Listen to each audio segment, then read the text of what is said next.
This is Discuss EDM episode 3 with myself, Matt Jaden, and my guest today is Chase Keller. Chase, how's it going, man? What's up, bro? Very good. How are you? Very well, mate. It's been Quick a while. question. Why am I number 3, not number 2 or 1? Because of your schedule. Yeah, I feel minorly offended, but I'll accept it. One of my other producer friends come in like early. He was like, yeah, fuck it, let's do it same day. Oh, wow. So I just got him in. Full-blown freestyle. And the first one was just me ranting anyway. But yeah, just to give a little intro from my side as to yourself. Chase is an extremely versatile producer, DJ. I think you've produced just about every genre I've ever heard in electronic music, and also DJ'd every genre as well. There's a lot of work independently, but has been signed to labels as well. If you go on Spotify or YouTube, any of those, you can see tens and hundreds of thousands of plays on his original tunes, which is actually quite uncommon, I think, in today's era of music. People are doing remixes and getting their views that way, but Chase has kind of gone the independent route, and it's paid off. And yeah, you've done DJing all over the UK, massive parties, loads of uni events. You've got your own record studio, you've got your own events company. Anything else I'm missing from the? I did start a new company during lockdown. Sick! And it's like the events I was doing before, like locally. I just built a much bigger version. Yeah, I partnered with a really good friend of mine called Max.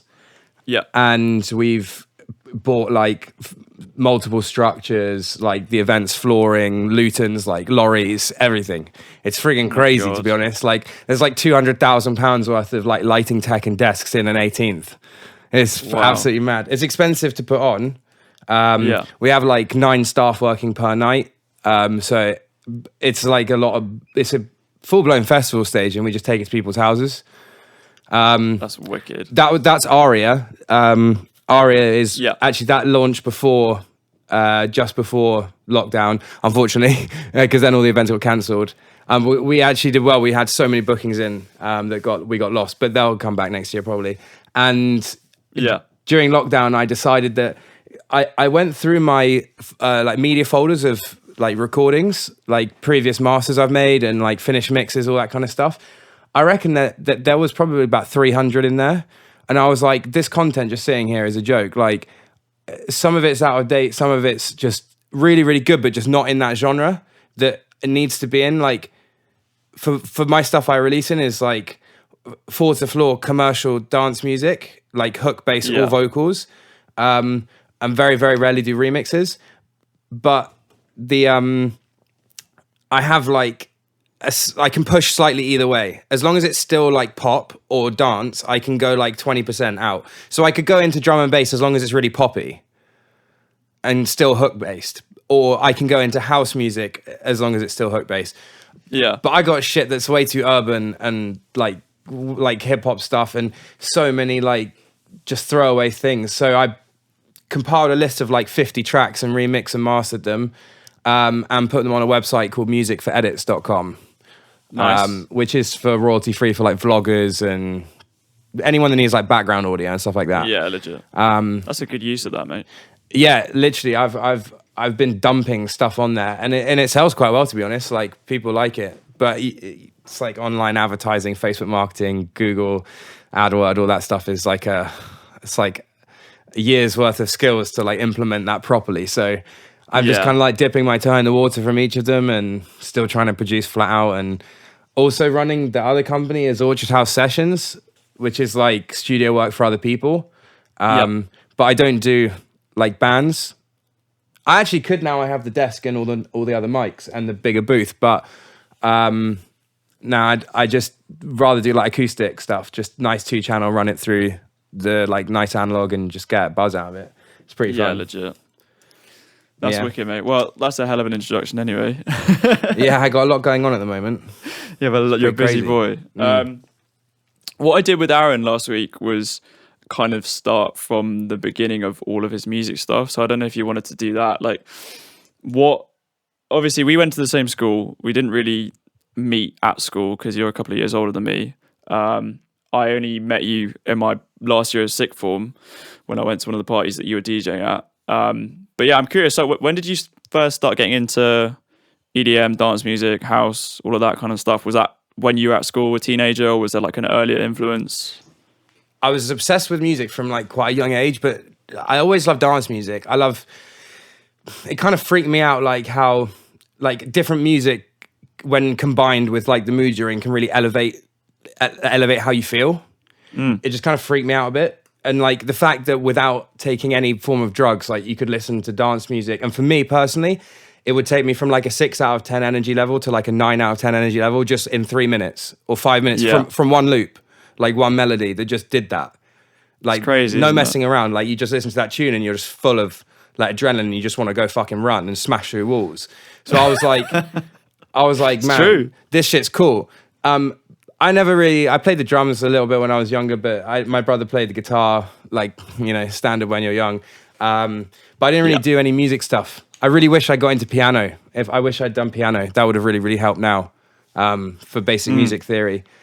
But yeah, when I was young, I was always the one like burning CDs, even in school, like taking them in school. Like if there was like, you know, there's days at school when you had like you'd be able to wear your own clothes and you could have like a little party in your own classroom type thing. It would always be me bringing in all the music and bringing in the sound system and the speakers and shit. I always loved that. So yeah, I did that. And then, I just fast forward loads. When I got to like 18, I was working for a company in London and then a company in Guildford. And I started buying with the money. Like there was a company in Hampshire called RSD Music that would stay open late on a Friday night. And I'd tell them I'd guarantee spend like minimum of X amount if they stayed open after 9 p.m. and just gave me a private tour of the showroom so I could buy loads of lights and sound system stuff. Because I just wanted to spank money on that. Just because I loved it. And I'd have mates around and they'd come in the old studio with the old storage room, which was this one here. And we'd just fucking put loads of smoke in the room and just watch lasers and strobes and shit, like crazy, like all that graphic stuff. And we were like, one day someone was like, yo, can you do a party for like my friend? And I was like, yeah, sure. Like just charge like 200 quid. It was just so underpriced. And yeah, I just did that. And then I got like 10 calls the next day. And I was working 65-hour weeks at this other jobs, like in London and then in Guildford. So I was like, shit, man, I was like hiding the equipment in my company car and going from work to that party, like sneaking off early so I could go and set up and be ready for like 9 p.m. start times. And I was throwing them. And then after a little bit, this woman called me and was like, hey, can you do this party? And I was like, fuck, she sounds rich as fuck. So I was like, I think I can do it for like around 1,000. And she was like, yeah, cool, no worries. I was like, fuck. Still undercharging. I was like, damn, where's the line here? Like, this is a great business. So I was like, one night, 1,000 quid. Like, shit, if I could do like 2 a week for the month, like that's really good money. So I was like, I called my grandpa who recently passed and told him, because he's like the massive business head, he's the best. And I said to him, I told him what had happened, and he was like, okay, well, call me if you get another one like that, because that's pretty interesting and you hate your job. So I was like, yeah. 20 minutes later, I get another phone call. Another one, her friend, she's just told her friend that she's booked this amazing DJ. So I'm like, oh shit. This woman calls me. I was like, yeah, I can do it for 1,000. Bam. I was like, I walked straight back into my office and I was going out with a girl there at the time. She had no idea. I literally just walked in and just was like, yo, I quit. See you later. After like 2 years of 65-hour weeks, I was like, yep, I'm out. Bye-bye. Everyone was like, what the fuck? Yeah, I was like, yeah, I'm done. So it's a pretty seamless, like, natural progression by the sounds of it. You just got into the music. Well, it was always playing the DJing. It was always playing music first. That's how I got into it. But I never thought I had the musical talent to actually get away with making the records. But I got caught for speeding like 4 times in a row by accident, and I lost my license and I was stuck at home. And I have a degree in video editing from college and stuff like that. And I was making a biking edit or something, and I was like, I need like the right audio for this, but I couldn't find it. So I was like, I know what I want. So I just started dragging in loops in what's Apple's GarageBand. GarageBand, Yeah. I just started chucking some loops in. Then all of a sudden, I think I'm like like Avicii. And I'm like, oh my God. Although Avicii probably wasn't even on the scene at that point. And then like just start throwing in loops and I run in and I'm like, Mom, check this shit out. And she's like, nice. I'm like, yeah, boy, look at me go. So I made like 4 tracks in one day, just, throwing loops like a jigsaw puzzle together. And I was loving it. And then I was hooked. That was it. Finished. Like, that's awesome. Like, that was actually just before I quit, but that was part of it. I was like, yeah, I'm just going to do that. And then I bought my first shitty set of monitors. But this was before. I always wanted to make, like, I knew I was never going to be in a band, but I love rock music and stuff like that, like I know you do. But I think dubstep was probably just on the scene at this point. This was like before 2010, 2011, that kind of time. Yeah, this is before like 2013 when Swedish House Mafia, Avicii, Guetta, all that kind of like kicked off. Yeah, EDM like burst. Yeah, there was that like Chase and Status bubble as well at some point of like that commercial, well, not commercial, but like that radio, like drum and bass, like hard bass. Like Nero and Chase and Status, that kind of little pocket of time. Yeah, there was like that, like simultaneously happening with Big Room, which I think is probably how like that like actually exploded. I have an analogy for this, right? So like, if you imagine like there's a big ball in the middle, right? And that's like commercial, that's like pop, like popular music. So that's like the majority of the public is in this bubble. They ingest what comes from the radio and like all the commercial ways of ingesting music, big Spotify playlists, etc. But then off them you have all your genres, right? So you've got like the main genre line, so like rock, and then out of rock, it would spur into all of the subgenres of rock, like metal and et cetera, like classic indie. And then you had this line of like electronic, and then under that was dance, which would be like, at the time was like Eric Prydz, Call on Me, like that kind of vibe. Faithless, like bands like potentially even Gorillaz, maybe. Like just like electronic based bands that made dance music. And then there was obviously house music, because house Detroit 90s, and like there was already techno from Acid. So these like foundation lines were already built into electronic. But I think what happens is like all the way down the line, so like in some tiny little subgenre called Big Room House, it starts pulsing and getting quite big. And then it gets too big for itself, and it climbs up the ladder to its next counterpart, which would be like dance. So it's gone from house to dance, or like Big Room to house, and then house to dance. And each time, if it takes over, it just keeps going. And eventually, like electronic was like pulsing with Big Room House. And then obviously that's when stuff starts to fall into the charts. And once every 10 years, the big circle will take something and bring it in, like and then just feed off the subgenres and then spit them back out fast, which is why you get like Big Room's popular, and now everyone's remixing Big Room. Everyone's making the same thing. Martin Garrix releases Animals. 5,000 other people release copies of it the next day, simultaneously. Like, and then the commercial world, it's like Radio 1 playing Martin Garrix Animals at 6:30 in the morning on the way to work. And it's like, yeah, fucking EDM. And it was like the first instrumental #1 in like 20 years or something crazy, wasn't it? Yeah, it's like fucking mental. And like everyone's like frat boy music, like fucking hard 4 to the floor. Like, but then the commercial bubble is very fickle, and it's like, I'll take that, it eats it, and then it goes and spits it out like quickly. And then it's like, what's next? It's like this big fucking hungry machine, and it wants the next thing. And it's like, and then Kygo comes along and was like, yo, I've created a new little one. And then like other bands come along and create like bassline and different like slightly different sounds of every single, and then more subgenres appear, so on and so forth. And eventually that bubble is like, you're not really feeding me enough anymore. And then another bubble down here, which was rap music, like grime. Grime starts pulsing hard. Grime works up to rap, which works through to like hip hop, which works through to urban, and then goes through to commercial. And we're, in my opinion, at the end of that right now. I don't think like the sound of like Dave, Stormzy, people like that, it's been so heavily commercialized, and not necessarily with the songs themselves, but by the nature of the bubble. The beast. The beast has consumed it all.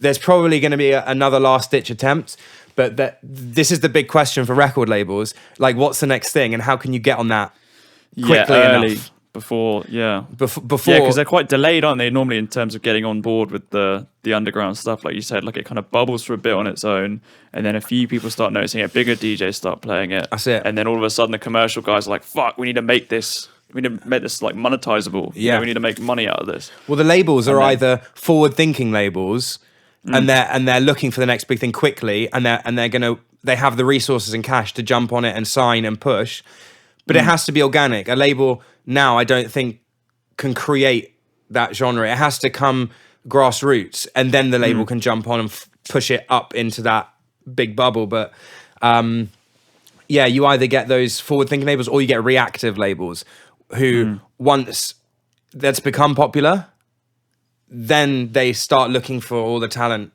that comes with it and just signing off the back of it. I feel like a lot of labels are moving to that reactive space as well, because like there's so many people making music. Every man and his dog has a pair of decks, or Logic or whatever, makes beats of varying quality, and then like those labels just become inundated with demos. I mean, some of them must get thousands per day, right? So they literally cannot sift through it, so they have to become reactive. They have to be like, right, let's see what music has legs by itself for a bit, maybe gets like 10,000, 100,000 views on YouTube, or listens on Spotify or SoundCloud or whatever it is. And then they jump in and they're like, right, we're going to snatch this and try and, sort of fuel the fire per se, rather than kind of growing the talent from the ground up, which is kind of where they used to be, I guess. There was, I guess, more money then as well. And like you said, it's much harder. There's just so much more of it now. It's so much easier for stuff to slip through the cracks.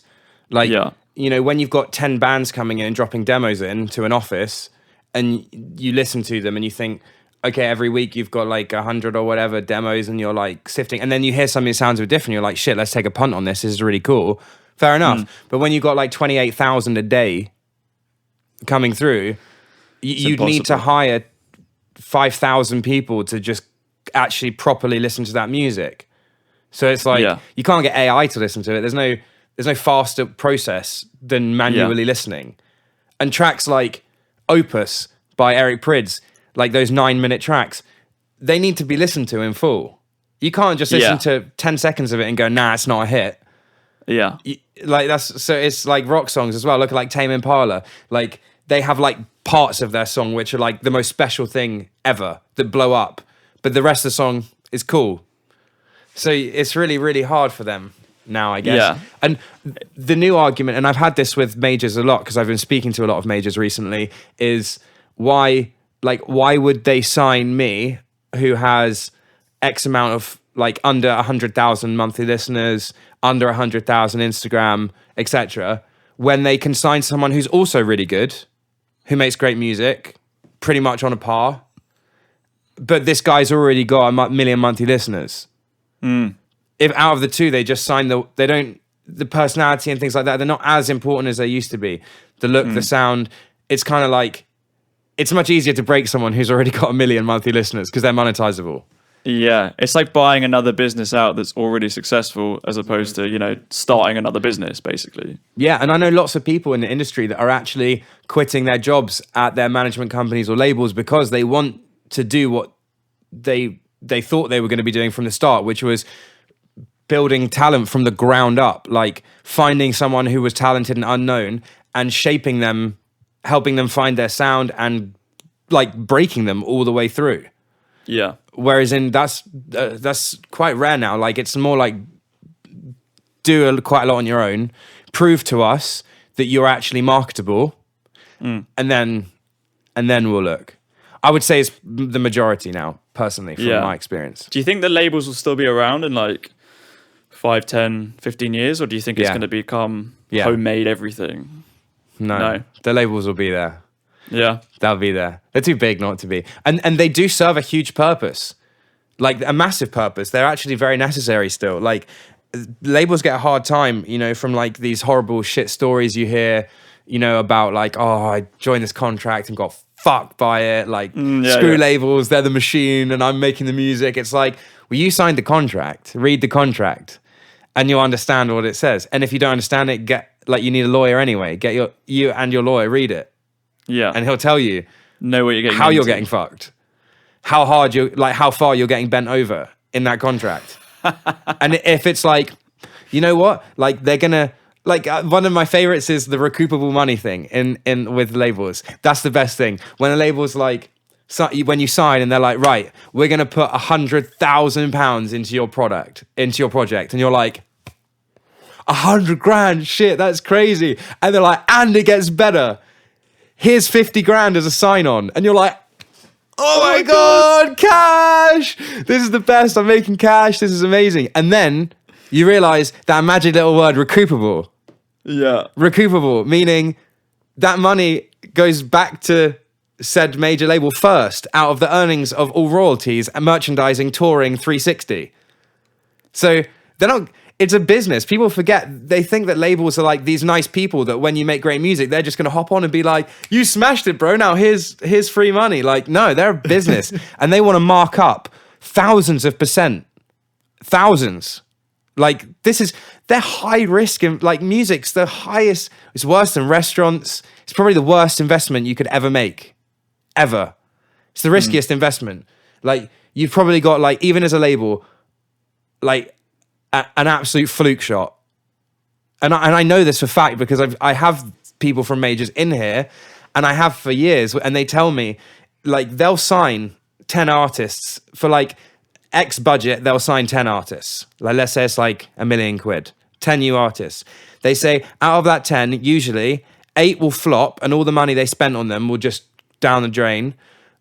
Maybe 1 or maybe 2, give or take, will earn their money back, but not profit very highly. And one of them will be Ed Sheeran, Dua Lipa, Bieber. Like, one of them will be huge.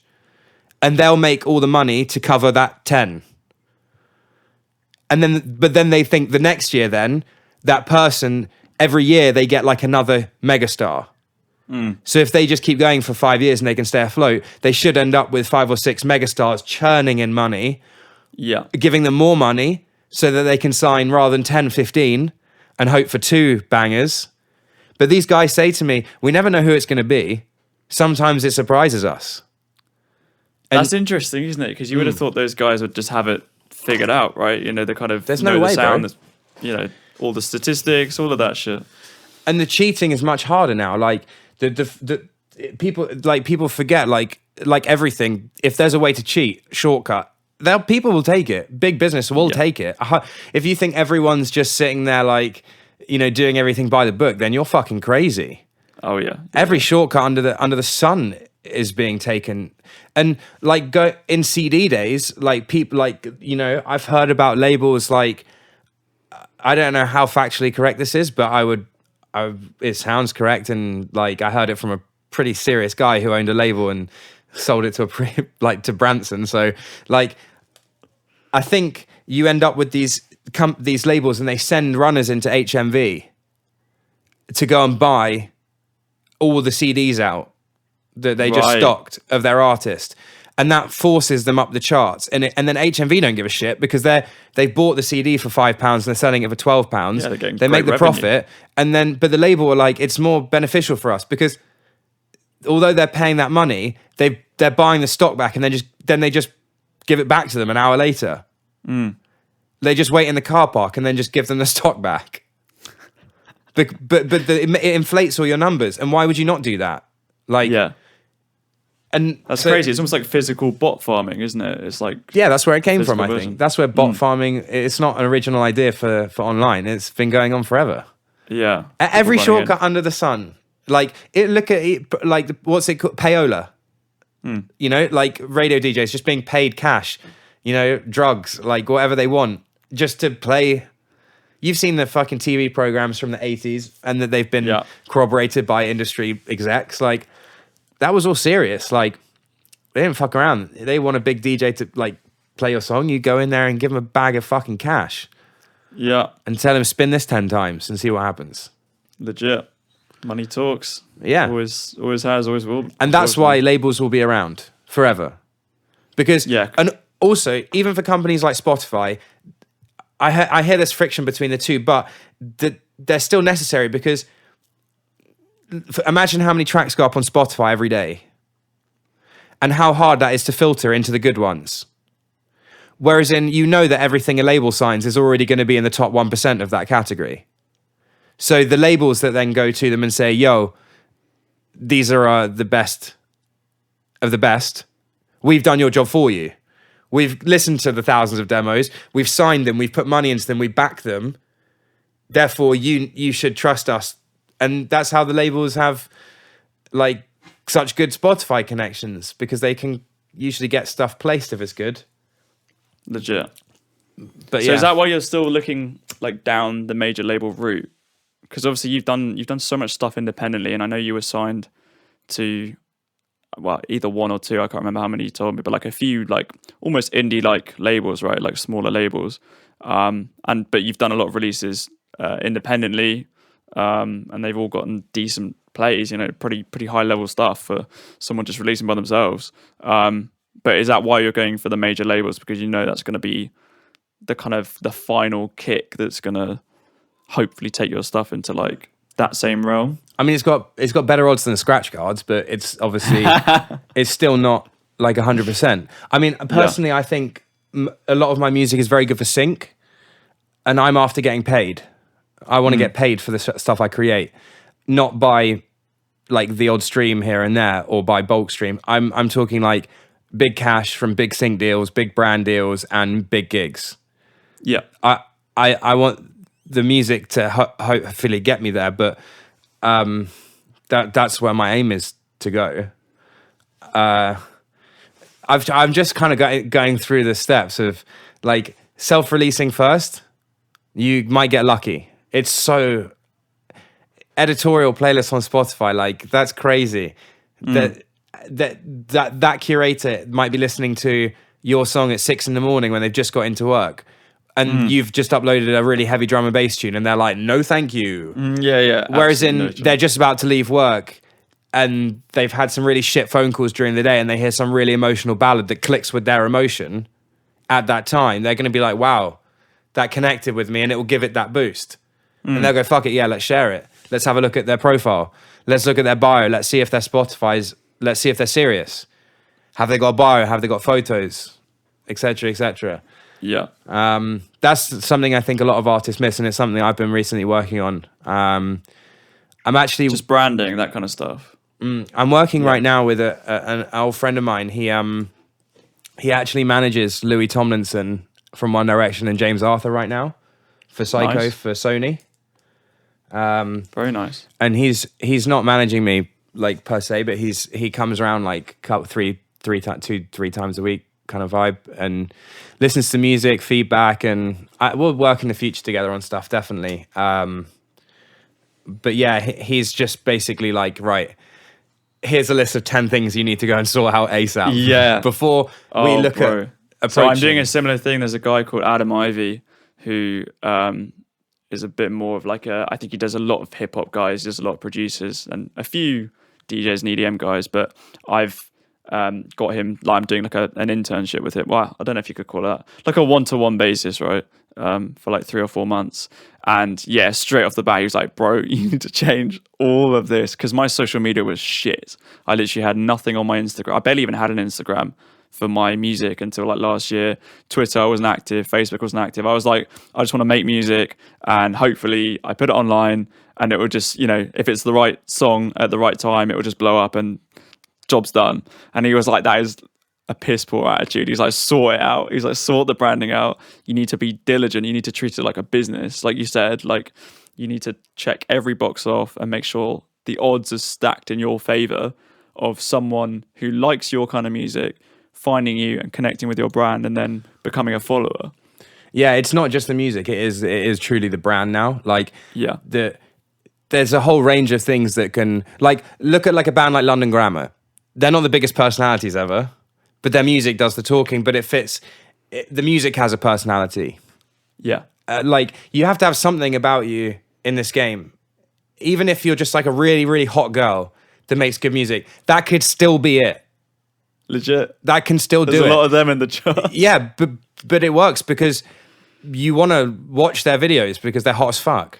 Like it's natural. It's just like natural selection. It's just human psychology. But on the other side, there's never been a better time for someone who's that didn't get blessed with those genes to succeed, because there was a big turn in the momentum of the whole world about, and it wasn't just in music, it was fashion and everything, where, you know, plus size models, like all this kind of stuff. And like all of a sudden, like, could you ever imagine someone like Lewis Capaldi and Britney Spears era going and making it? They were all good looking pop stars, manufactured. Even if they were making their own music, they were still like, there was a kind of lane that you had to be in for music, pretty much. And if you weren't that fit, they gave you like a look, like a dead mouse. Give them a fucking hat then. You know what I mean? Yeah. Give them a concept. Something to, whereas in now, no one gives a fuck. Yeah. But it's interesting how it's changed. Like you said, like, and also even the very manufactured artists, I've noticed I don't know whether it's the record labels doing it or whether the record label's like, okay, you've got this free reign. Like, so long as you don't talk about this, and this, like, say whatever you want. It kind of feels less manufactured in the sense, like back in the day, obviously, like everything was controlled. They had a guy for everything, like a guy for TV show, you know, training, a guy for radio interview training. Like literally everything was controlled. Whereas now, I don't know, maybe the record label's just being a bit more savvy with it and letting them look like they're organic artists and, you know, doing their own thing. But I think the world's just changed, to be honest. I think the world of music and the world of everything, like, has just become much more open to other things. Like, look at, like, I mean, like, you're right about like socials becoming a business, because I was quite good with my socials, to be honest. Like, I was like, okay, I have some cool shit that I've worked really fucking hard for and saved for. Like, I have the benefit of living, like, I built this studio in my family's garden, and my dad's got a nice, like a big garden. So I'm using what I've been given to try and like make shit work. So I can do fun pranks. I can do things that you need outdoor space for in private, like doing stupid shit, like setting off massive arrays of fireworks just for fun, and like stuff on Instagram and Facebook that can go viral. Like I had a job that paid me, like I was running these big events that were paying me quite a lot of money, and I have no responsibility apart from go and blast it and have a fucking good time. So I was like, I should be documenting all this shit because it's fucking hilarious. So 100%. I started doing that, but like that machine of Instagram, like that big bubble, it wants you like posting like 6 times a day, and it's a bit of a catch-22. Regularity, because the guys that are big on Instagram and all that kind of stuff, they're earning big money, and with the money they can go and make really high-end shit and high-quality videos on a very regular basis. Yeah. If you're going down that YouTube kind of vibe. That's why stuff like TikTok's really great, because it's designed to be short and grassroots. It's designed to be shit. Like short on an iPhone. It doesn't. But even so, you still look at the top like chunk, and there's a lot of like professionally made stuff on there that's been like edited and imported at the right, you know, frame size rather than shot on the phone. But yeah, it's still quite easy. Like I was avoiding TikTok for ages, just because I was like, it's just fucking so shit. So true. It's like, it's so, for me, I was like, this thing is childish. Like, I'm a musician. Like, and then I had one of, like, that guy Chris was in, and he was like, dude, you need to fucking get on that shit. And I was like, so many people have been saying it for ages. Previous labels that I've been signed to, and I just ignored it. I was like, I'm not doing it. Like, I'll just do Instagram. It's cooler. And then I did it like 2 days ago. I started it. And I think I got like... I haven't seen that yet. Yeah, I got like 130,000 plays already. Oh, sick. Yeah, like... So you come in with a bang then. Yeah, but the funny thing is, like, I've got so much content to upload because of all of the stuff I've put on Facebook, Instagram, YouTube previously. All those crazy fucking pranks and, like, funny things. Yeah. I'm like, Christ, I got like 130, like, full content videos and edits. And then, like, another 100... just iPhone from the Instagram archives. Yeah. So and you only need like 10, 15 seconds from each. You can chop that all up. So you've literally got unlimited content for a while. that. And plus I can make it so fast anyway. Yeah, exactly. So I'm there's a huge market for that. Like there's people who literally go on TikTok upload snippets from YouTube videos that were big back in the day, and then they end up getting, you know, millions of views, or even though it's completely repurposed content. It's and still, then also like you're like if you make an original video and it's got funny audio, have you seen that when people like copy the audio from that is like TikTok. a video and then they just lip sync over it or they do other shit or like mess with it? So you're like, if you put something funny on there, it can get repurposed. It can get like fucking millions of views from just all sorts of other people. It can. You've still got to be fucking lucky. Yeah, like you've still got to be so lucky. Like because the algorithms, like in general, work like a mushroom. Like the funny thing is, like Facebook is the only other. Like when stuff starts getting shared loads, it kind of has a vibe. So Facebook videos are Facebook videos. There's a lot of like cat videos. There's a lot of like action adventure sport videos. But the algorithm is like good. It's not incredible at catching content. Because I've only ever gone viral on Facebook once, and that was like 100,000 plays with a video when I slammed my truck into a tree on snow day. Because I thought I was fucking Ken Block, so I went out drifting and crashed. I remember that. But it was topical at the time because it was snowing outside. So I think that would still do well on TikTok. I'm gonna repackage that for winter. Yeah, get it up. Got a bunch of winter stuff ready, all categorized. Like when it snows, upload these. November, December comes around, you got it covered. Yeah, I got it covered. Yeah, but the TikTok algorithm is so much more interesting because it's like a true fucking nuclear mushroom. Like once it shows 10 people and it says, cool, we've shown 10 people, 8 people have watched it all the way through, 2 people watched it twice, it's got 3 likes. I think the magic number is 30% engagement on a post, and it will take you to the next block and it will go, cool, now here's 1,000 people. And I literally watched it happen because that first video I put up of like annoying my dad by buying alpacas was like like it started and it was like it showed 10 people and then it got like 9 likes and then it was like, cool, I'm going to show 100 people, then 1,000 people. And then I could see it showing like 2,000 people like at a time. It was just like, cool, this is your time of day. Here you go, bang. And now like, I don't even know, but I'll check that one video in like one day. Yeah. It's like it has milestones it has to hit, isn't it? Like once you hit 100, it's like, okay, we're going to spread this further. That one just on its own, that first upload was like 65.3 and it's going up like 20 a day.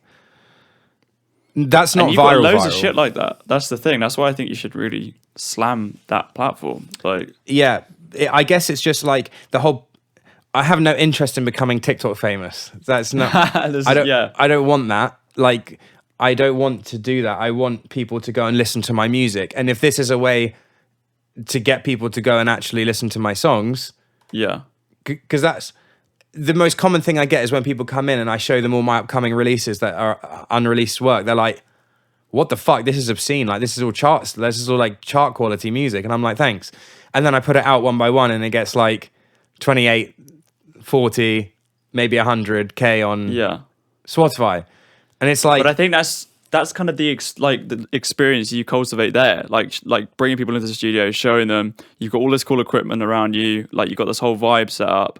And I think what I was talking about with Adam, my marketing guy, was he was like, mate, shoot that kind of stuff. Like shoot, listening parties. Like if you bring people over and you're showing them your releases, like get that shit on Instagram, get it on your stories, get it on TikTok, because then people who are on the internet who otherwise would just see your releases as, the artwork on Spotify and that's it. Like all of a sudden they're kind of getting hyped for it. They feel like they're involved in the kind of build up to the release and all that kind of stuff. Yeah, agreed. So, mate, you definitely should. Yeah, it's just like everyone says that. You know what's funny is it's really easy to say to an artist like, oh, you should do this. Like I get it so much, like from the most basic level stuff, like when just friends come in and they go, dude, you know what you should do? And I'm like, yeah, go on. Because they're like, dude, your tunes are sick and like I play them at all my parties, everyone loves them, everyone knows the words and they all sing it and they're all like loving it. I'm like, cool. And they're like, you know what you should do? And I'm like, yeah, go on, tell me. And they're like, you should go to a record label with that. And I'm like, for real? I'm like, oh my God, what a great idea. No way. I never thought of that. That's really interesting. Like, wow, I'll definitely think about that. And then they're like, God, man, I can't believe he's fucking up. It's so easy, this whole thing. I should join your team. And I'm like, I'm like, geez, man. And then some Sarcasm people, just straight over the head. yeah, some people were like, oh, bro, like, even what you just said then, it's like totally, absolutely right. You should like document everything you do and then like put it online. And I'm like, great idea. Apart from now, I need a full-time cameraman, a full-time editor, or I need to go full-time editing for that content while still making all the instrumentals to bring the singers in for, and networking to get the singers, and like mixing the records, mastering the records, like doing all of the content once it goes out, dealing with all the playlists. It's like just the marketing stuff is a full-time job on its own. So it's like you're trying to hold 6 full-time jobs whilst paying someone while you're earning nothing from what you're doing. Is really tough. It becomes a logistical issue of like, how can I actually do that? Like that's the hard bit there.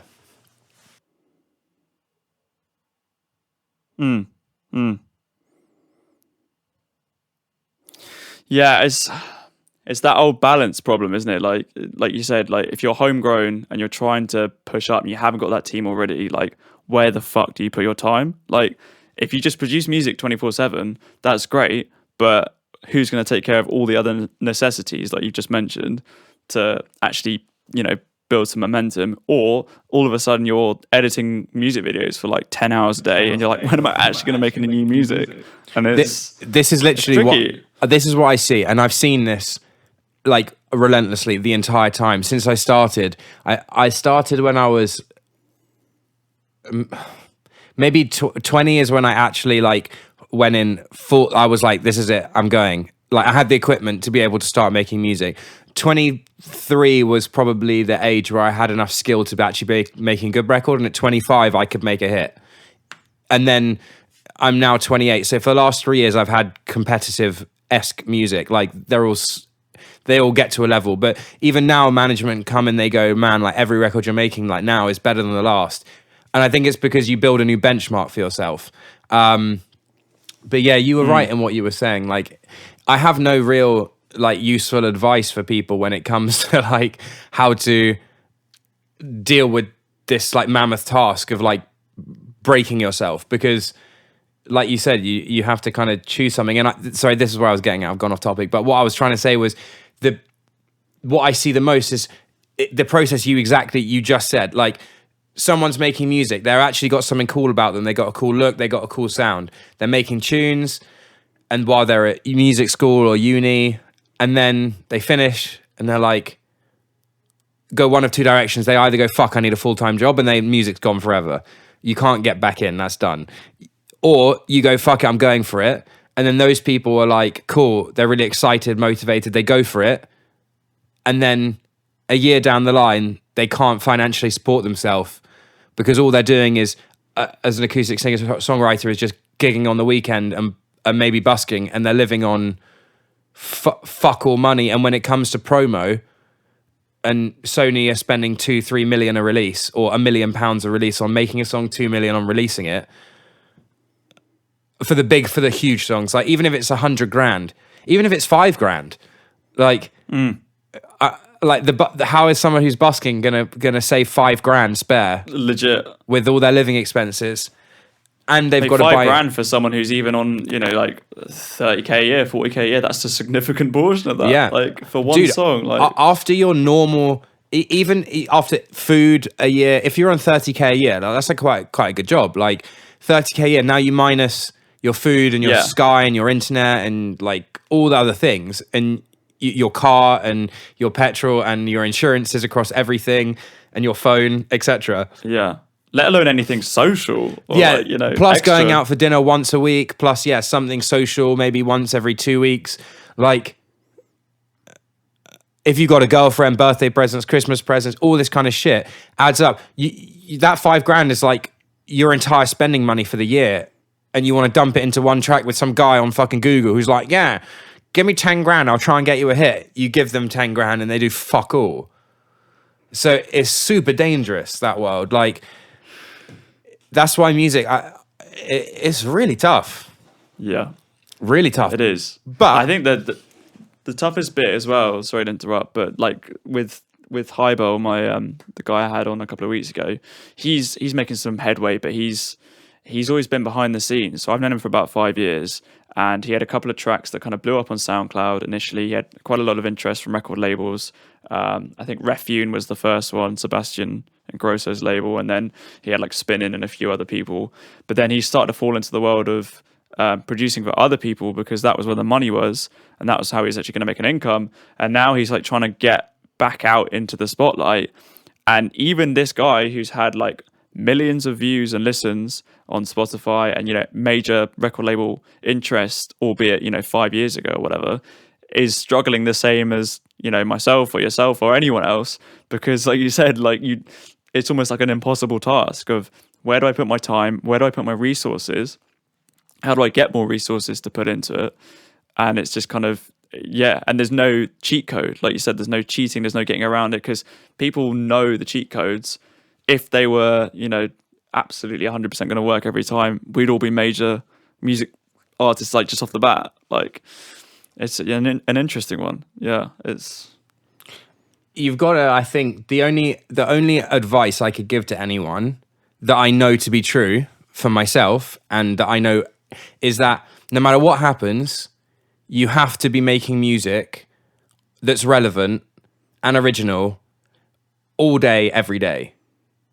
No, period. Like that's something that will never change, for your friend Aaron, for you, for me, for the 14-year-old producer in his bedroom, for David Guetta. If you are not making relevant songs all the fucking time, even if you make it, you'll fall. Like, that is the one constant in music that a lot of people forget, is you have to make music relentlessly. So I think this is maybe I use in my head as like an advantage, is although I haven't made it yet, I've got this huge drive, even still, of pounding records out. Like, I can make music fast and sick, like efficiently, in pretty much nearly every genre now. But that's great, because that skill is really, that took me, like, that's not something you can, like, let's take someone, a great example, let's take someone like Tom Zanetti. Like, he's the voice and co-producer or whatever on that song. I can't remember what it's called. He had a pool party music video that was shitter than mine, but it got like millions of plays. Someone like him is a great example, because it's like, you were there at the right time with the right song, just as that kind of house music broke. Awesome. Now what? You've had 2 successful releases that have got into the charts, but they stopped focusing on, where is the Tom Zanetti release this week? You won't see him again, because if you get to that point, you need to be dumping. You need a huge discography behind you already, so that once you get that thing, that whatever, in whatever form it may come, where like, but that break, you need to be like, cool, here's 300 other tunes I've made, or here's 4 other lead singles, not album fillers. Here's 4 leads to follow up with already. Then a label's like, oh shit, this guy's pretty serious. This was my problem. You asked ages ago, what did I start with musically? This was my big problem. I started when Avicii very first came on the scene, and I was like, I just got to grips with very basic music theory and like one finger plodding around on the keyboard and learning the rough elements to mix. And I was like, there might be a way I can do this, like, very loosely. But then by the time I got to the ability where I was like, cool, I've got a fucking massive Big House like record. Big House was finished. And it was deep house. Judo Bashmore was on the scene, and it was like, everything is like bass line, like slow beats. And I'm like, oh, when did that happen? I'm like, okay, fuck, I'll do that then. And then I was like, it's so funny, man. If next time you come over, I'll show you my discography in chronological order, and you'll literally watch it go through the genres that were popular, from like big room into deep, into tropical, and then into like a bit garagey, like Disclosure, and like, and then Chase and Status, like whatever was pop. I followed, and then I got to a point after like that last stage at the bottom there, and I was like, okay, wait. I was like, this isn't going to work because I'm too slow. So I either need to stop and ignore all this and create a new genre, or I need to work out if there's another way. So I sat down and I went, right, let's look at Calvin Harris. He's fucking the biggest man in music. So I was like, period. Like, he's huge. Like, I think for 2 years in a row, he was the highest paid musician. Like, something like that. Yeah. In all of the musics. Like, it's crazy. And I was like, but his tunes are really simple. But then I was like, hold on, these are genreless. They're just in that first stem of dance. They're not house tech. They're not in a subgenre. They're just dance music. Like, what genre is Destination Unknown? What genre is Cool on Me? What genre is Insomnia? What genre is Robert Mars Children's probably trance because of the tempo, but like all those massive just dance songs, like Feel So Close, then they're not they're just general dance music. And I was like, oh my God, like this like revelation happened. And I was like, these songs are the same. All they're based on is either one repetitive hook that's super catchy, that's conceptual, like Hey Boy, Hey Girl, or a repetitive kind of chorus with a really nice verse, aka every Calvin Harris song ever, apart from some of the newer stuff. But I was like, man, I can do that. I love songwriting. I have stuff to say. Like, so I went back to the drawing board and I was like, right, chin off all of this shit. I literally was like, put all the 100 songs I made in a folder and was like, fuck off. New folder, like my new musics. And was like, right, let's go. And then I was like, right, I need a vocal booth. I need really good mics. I need a good preamp and great reverbs and delays now. And re-geared the studio. That little square you see there, that was the vocal booth. And then the vocal booth went in that room there, and now it's there as it's got bigger and better each time because it's more necessary. But yeah, that's basically where I'm at. Like like not commercial, but catchy tunes, because that's what people want. But that's how that same step is, I think, what a lot of people follow and a lot of people fall into is make what's popular this second. Then you're like, I made it. I've got like 5 million streams and I'm number 40 in the charts. And it's like a huge achievement. Like, it's massive.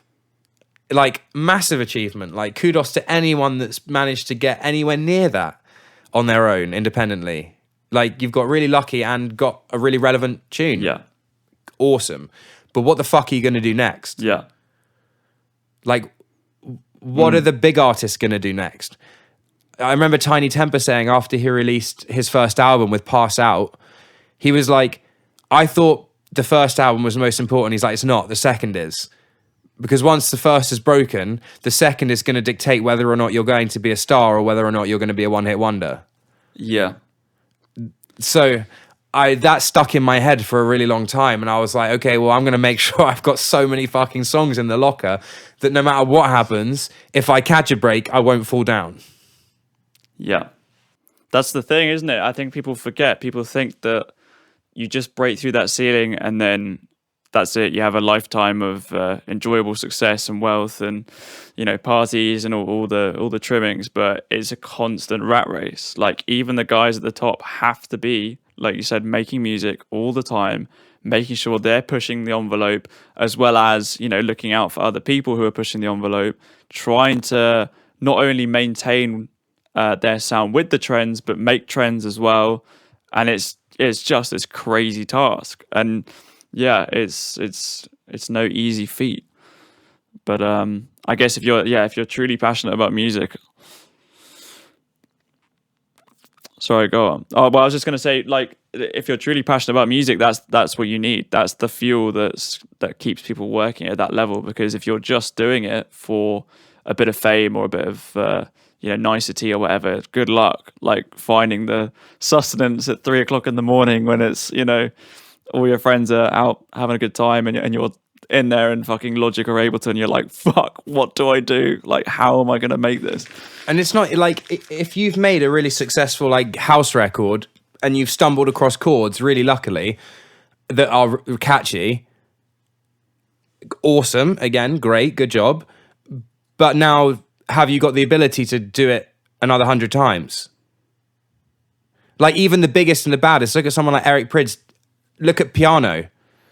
That dun dun dun dun dun. That track, massive, one of the most infectious melodies of all time, recognized globally, and will be forever. Anthem. Has he ever been able to make another Piano? Whether he wanted to is another question, but can you? Like those even Levels. Did Avicii ever make another Levels melody that was good at that level? Excuse the pun. Do you know what I mean? Not. Those songs are the defining song of that artist. Like because they're so hard. So if you stumble across it, like you said, it's not just the 3 a.m. thing, because let's say you do make that hit and then the label are like, shit, he's got nothing else, and they put you on the shelf and they say, cool, you're on your own now. You're still signed to Universal, Sony, Warner, whatever. You're still signed, but you've got to give us all your material on your own now because you're not making any money for us. Fair enough. Have they got the ability to be able to mix the records? Because they haven't got world-class mastering engineers now and mix engineers who are they're going to being paid to sort their shit mix out. Or did you spend the time at the start going, right, I'm going to learn how to mix a song. I'm going to spend those years in the studio.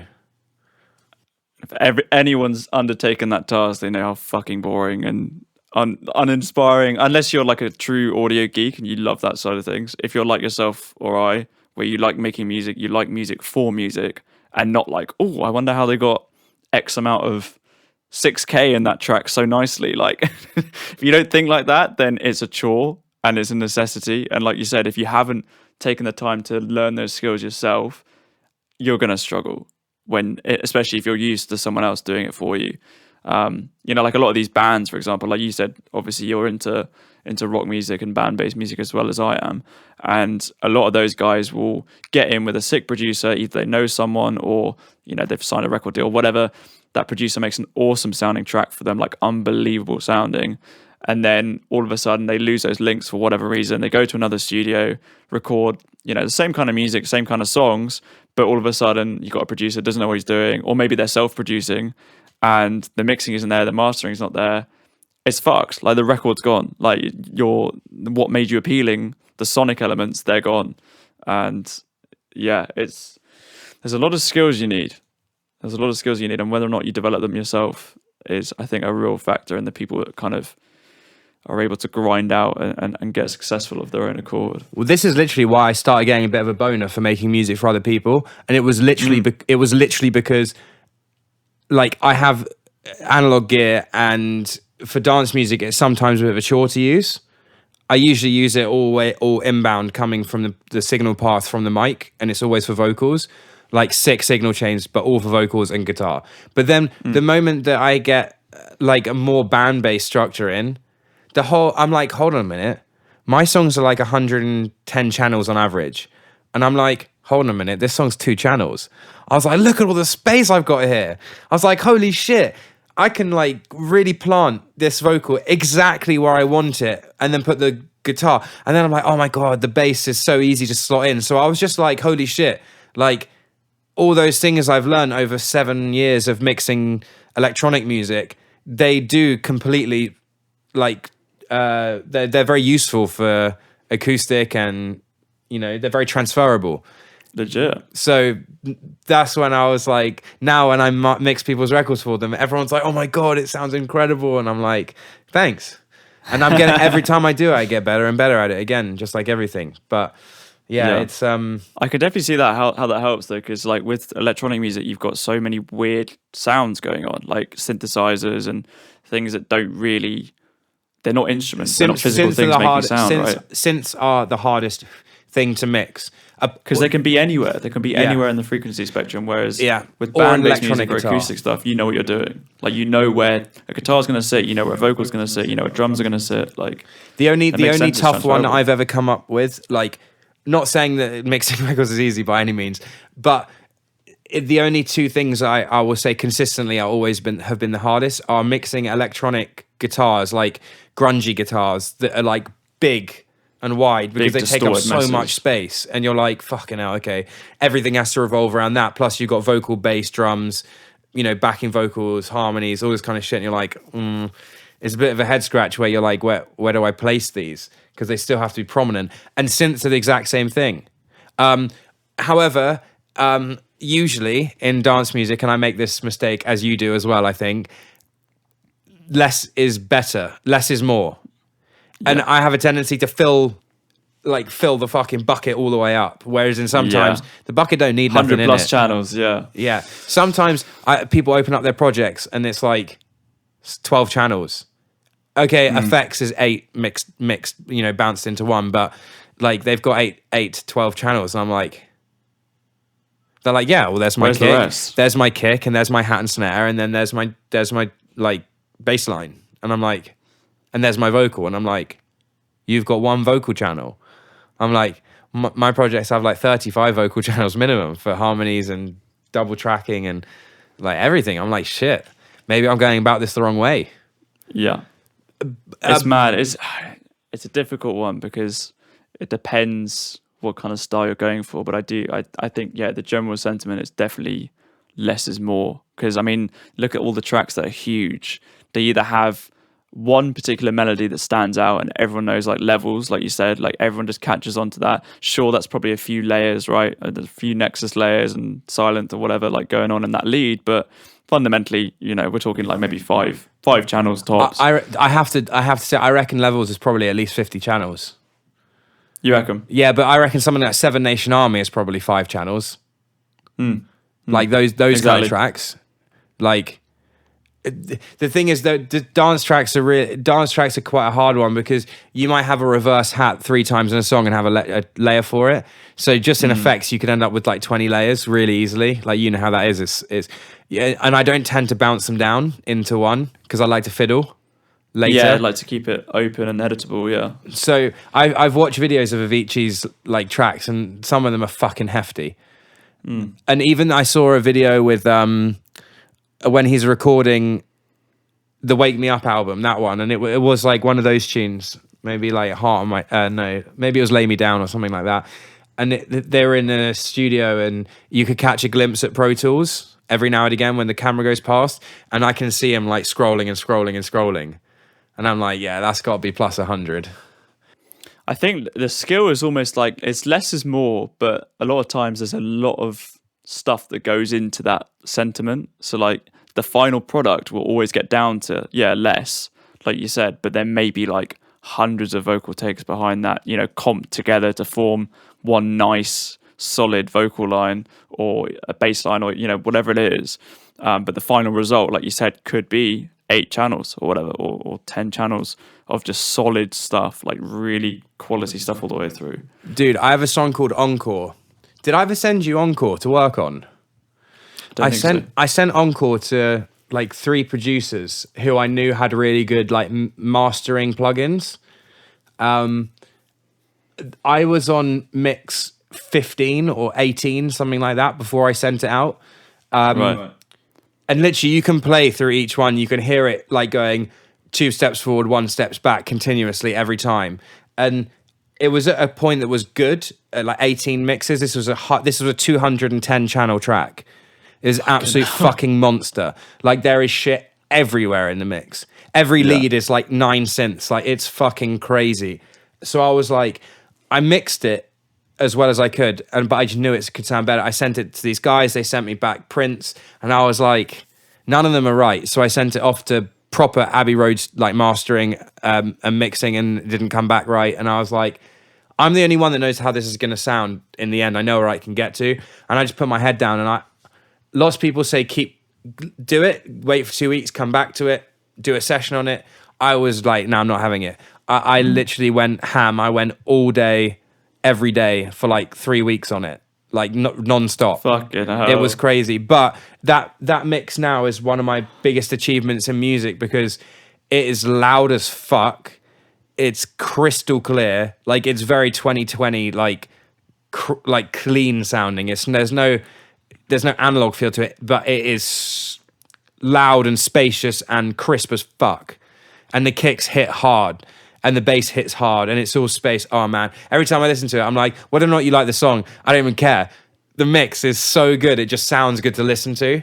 So that for me is one of those, like, how important being able to mix is. Yeah, it's crazy, isn't it? Like, I don't know, like, certainly with dance music, I know you get like SoundCloud rap and all that shit that's been distorted on the master channel and it like just sounds like trash, but fundamentally those guys don't have a huge amount of longevity unless, you know, you have like a Juice WRLD or XXX or someone like that who actually has good lyricism, good stuff behind it, you know, regardless of mixed down or whatever. But in dance music, like, you're just not, I mean, I don't know if you listen to many like non big artists or like any demos, or if anyone ever sends you stuff, or like or even like just scrolling through, because like for Instagram marketing I'm doing a lot of like hashtag work, and like just follow a hashtag, like any EDM hashtag, and look at the little like snippets of people be like, new song coming out, bro, like everyone get on this, and you listen to it and you're like, what the fuck is this? And it's normally 9 times out of 10 mastering and mixing, or I just say mixing, and because mixing is more important, 100%, like mixing and then mastering on top. And like the ideas might be fine, because listen to like most major house records or most major EDM records, like the melodies aren't crazy out of this world. They'll be catchy as fuck, right? But anyone could write them. A lot of times I think what differentiates them is the sound design and the mixing and mastering. In modern EDM, yes, like new EDM, 100%, you know, Elenium and people like that, yeah, definitely. But not old EDM. Like, old EDM was fucking trash. The old school guys like Swedish House Mafia, they knew the deal. Because they're going into big studios. Even with like Don't You Worry Child and those previous, they're being mixed in the best of the best studios ever. But like, you listen to the old Avicii records, like the original Seek Bromance and all the reworks and like remixes all at the beginning, they were fucking trash. They sounded awful. I remember watching a video where he was like, yeah, the way I mix is once I print my first mix, because he was already so popular, he was like, my way of checking was I'd play it to like 5,000 people quickly. Like I'd play like a build up and drop, just random, like I'd just mix it in, see what it sounds like. Like a live set. In a live set, like he did his mixing based on how it sounded on Festival PA.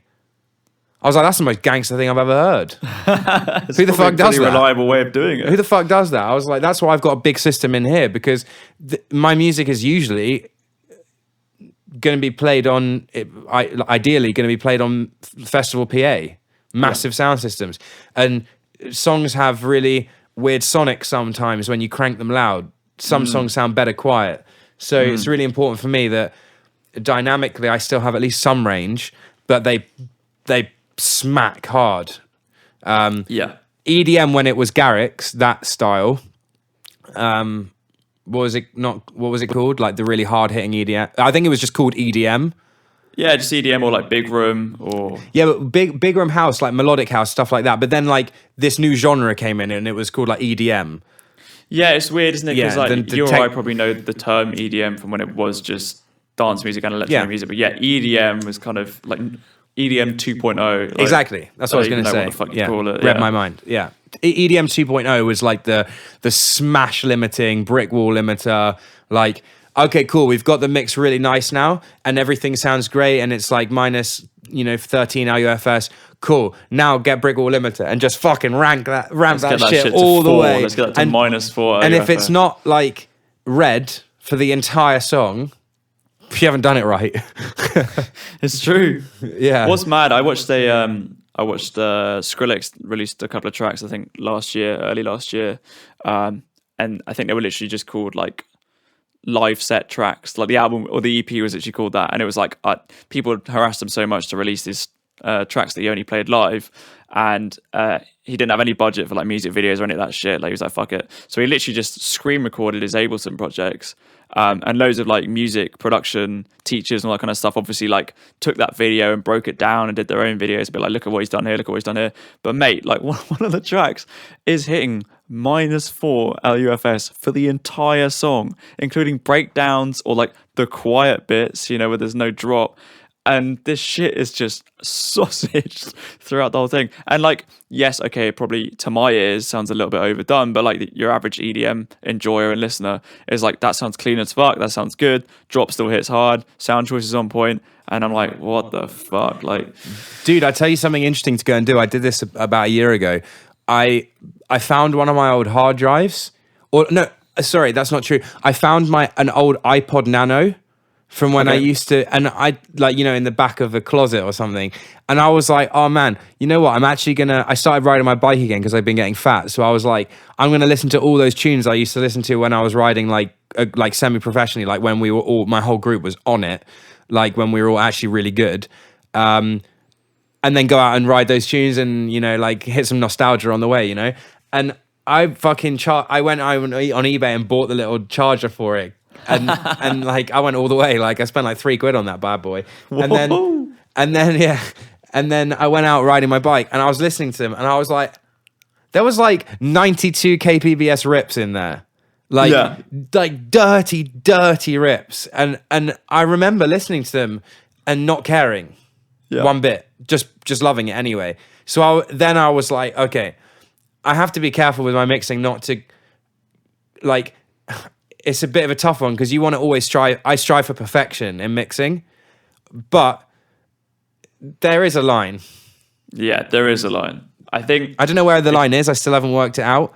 No, neither myself. And I remember I was reading, I can't remember who it was. It was some mixing engineer. I was just trying to learn a trick for a track, like an EQing thing. And he was like, you've got to remember, like the average listener knows absolutely fuck all about audio and will never care. I mean, I watched your little, you did some studio tips for Instagram and you were pointing at, you did a mixing one, or it might have been a mastering and mixing one. But yeah, you're basically saying your listener doesn't give a shit about how you made it, where it's been made, what gear's been used, what effect you use, nothing, literally nothing.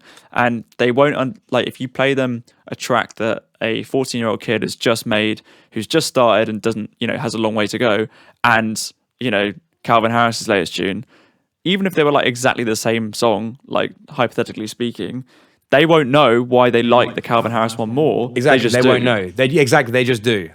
Because a good mix, like, dude, I watched this. Sorry for interrupting. I watched this. Did you watch the Oasis video, the feature film?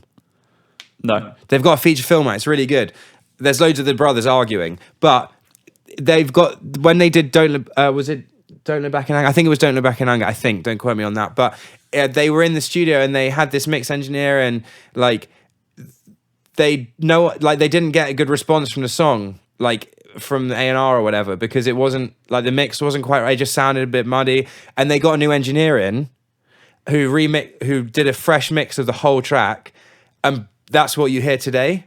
And they were like that mix changed everything. Like before it was not going to be a big song, and just because of that mix it's now huge. So I was like, oh, fuck, okay, so maybe the mix is the most important thing, like alongside, maybe it is on par with melody, but then yeah, it's tough. And people say to me all the time, they bring in shit mixes into the studio. I'm like, oh, play me our recent stuff, and they play me a bunch of tunes and they're like, oh yeah, the mix isn't that good, but I'm going to send it to mastering so I'll be fine. I'm like, come on. I'm like, dude, you don't understand what mastering is. Like, mastering is like, mastering equipment doesn't... Like the tiniest extra bit of gloss on top of the finished surface. This is basically like mastering, like £100 from like... So I use Streaky for mastering. He was in Metropolis for years and years, and then he went solo.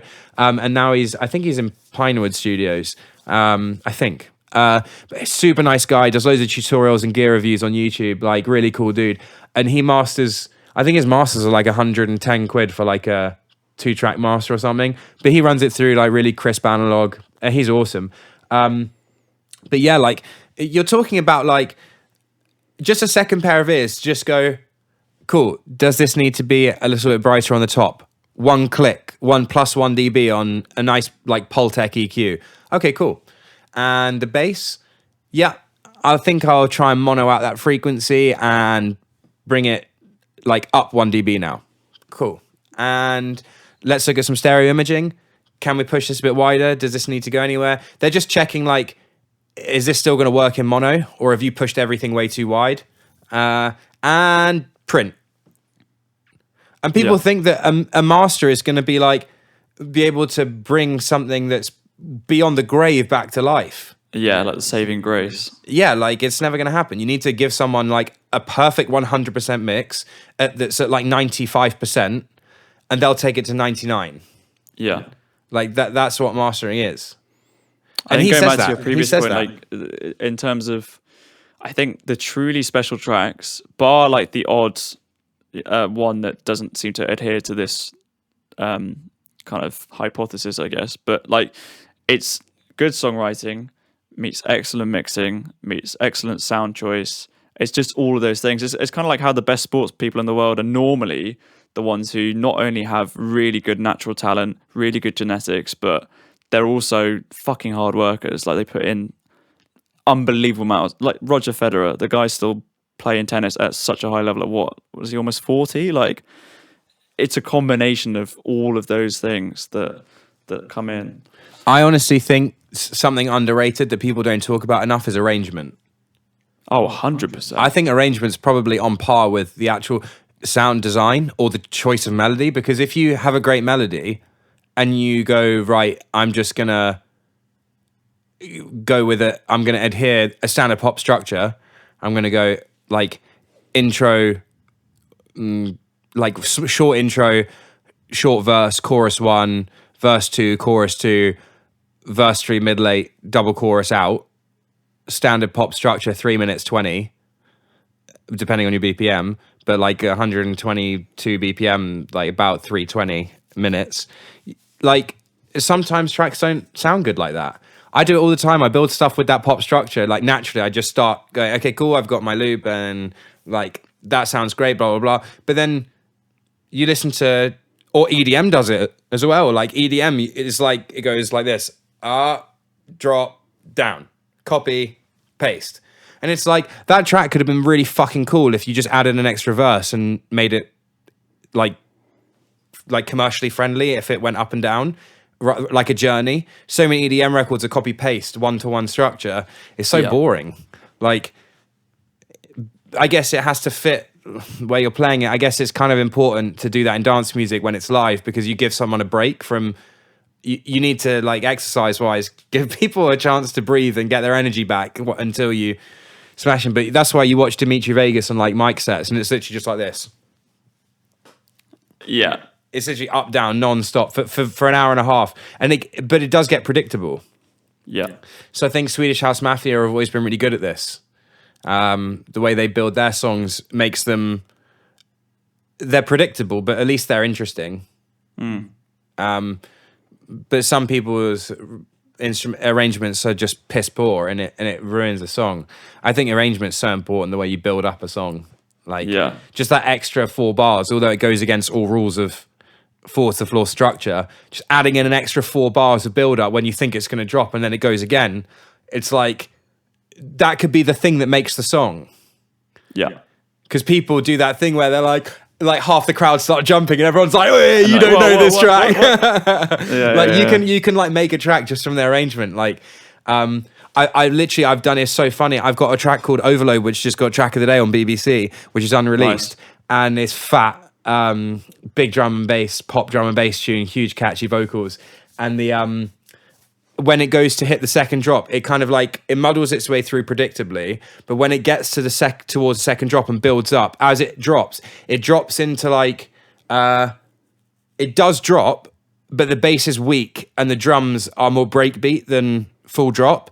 So it's moving and you're like, oh, I think I'm in a drop. And then it pulls back and goes again and drops in really hard. And it's like that 8 bars there is like magical, because the vocal's just like screaming its way through it. And in the same way, I just built a new house track. I'm building it now. The singer's coming back in later. And that does the opposite. Like, it's on 8 bars, it drops like Gecko, Oliver Heldens. Like, that's quite predictable with the way it's like dum dum dum dum dum dum dum dum. Starts to build, drops, pulls, up, drop, stop. Whereas in this starts to build, and then before it gets to the beginning of the cut, it just smacks there. And it's like, oh shit, that's really cool. And everyone I've shown's put a smile straight on their face. They're like, oh shit, that's sick. Because it caught them off guard. And that's great in music, I think. Being 100%. A little bit unpredictable sometimes. I think, like you said, like arrangement, super overlooked. And I think you can kind of take that mentality across the board. So like with mixing, for example, I did some coaching with this guy. He's called Problem Child, and he used to be in a pop punk band called Neck Deep. Like, he comes from a band-based background, but all of a sudden he's just started doing electronic music.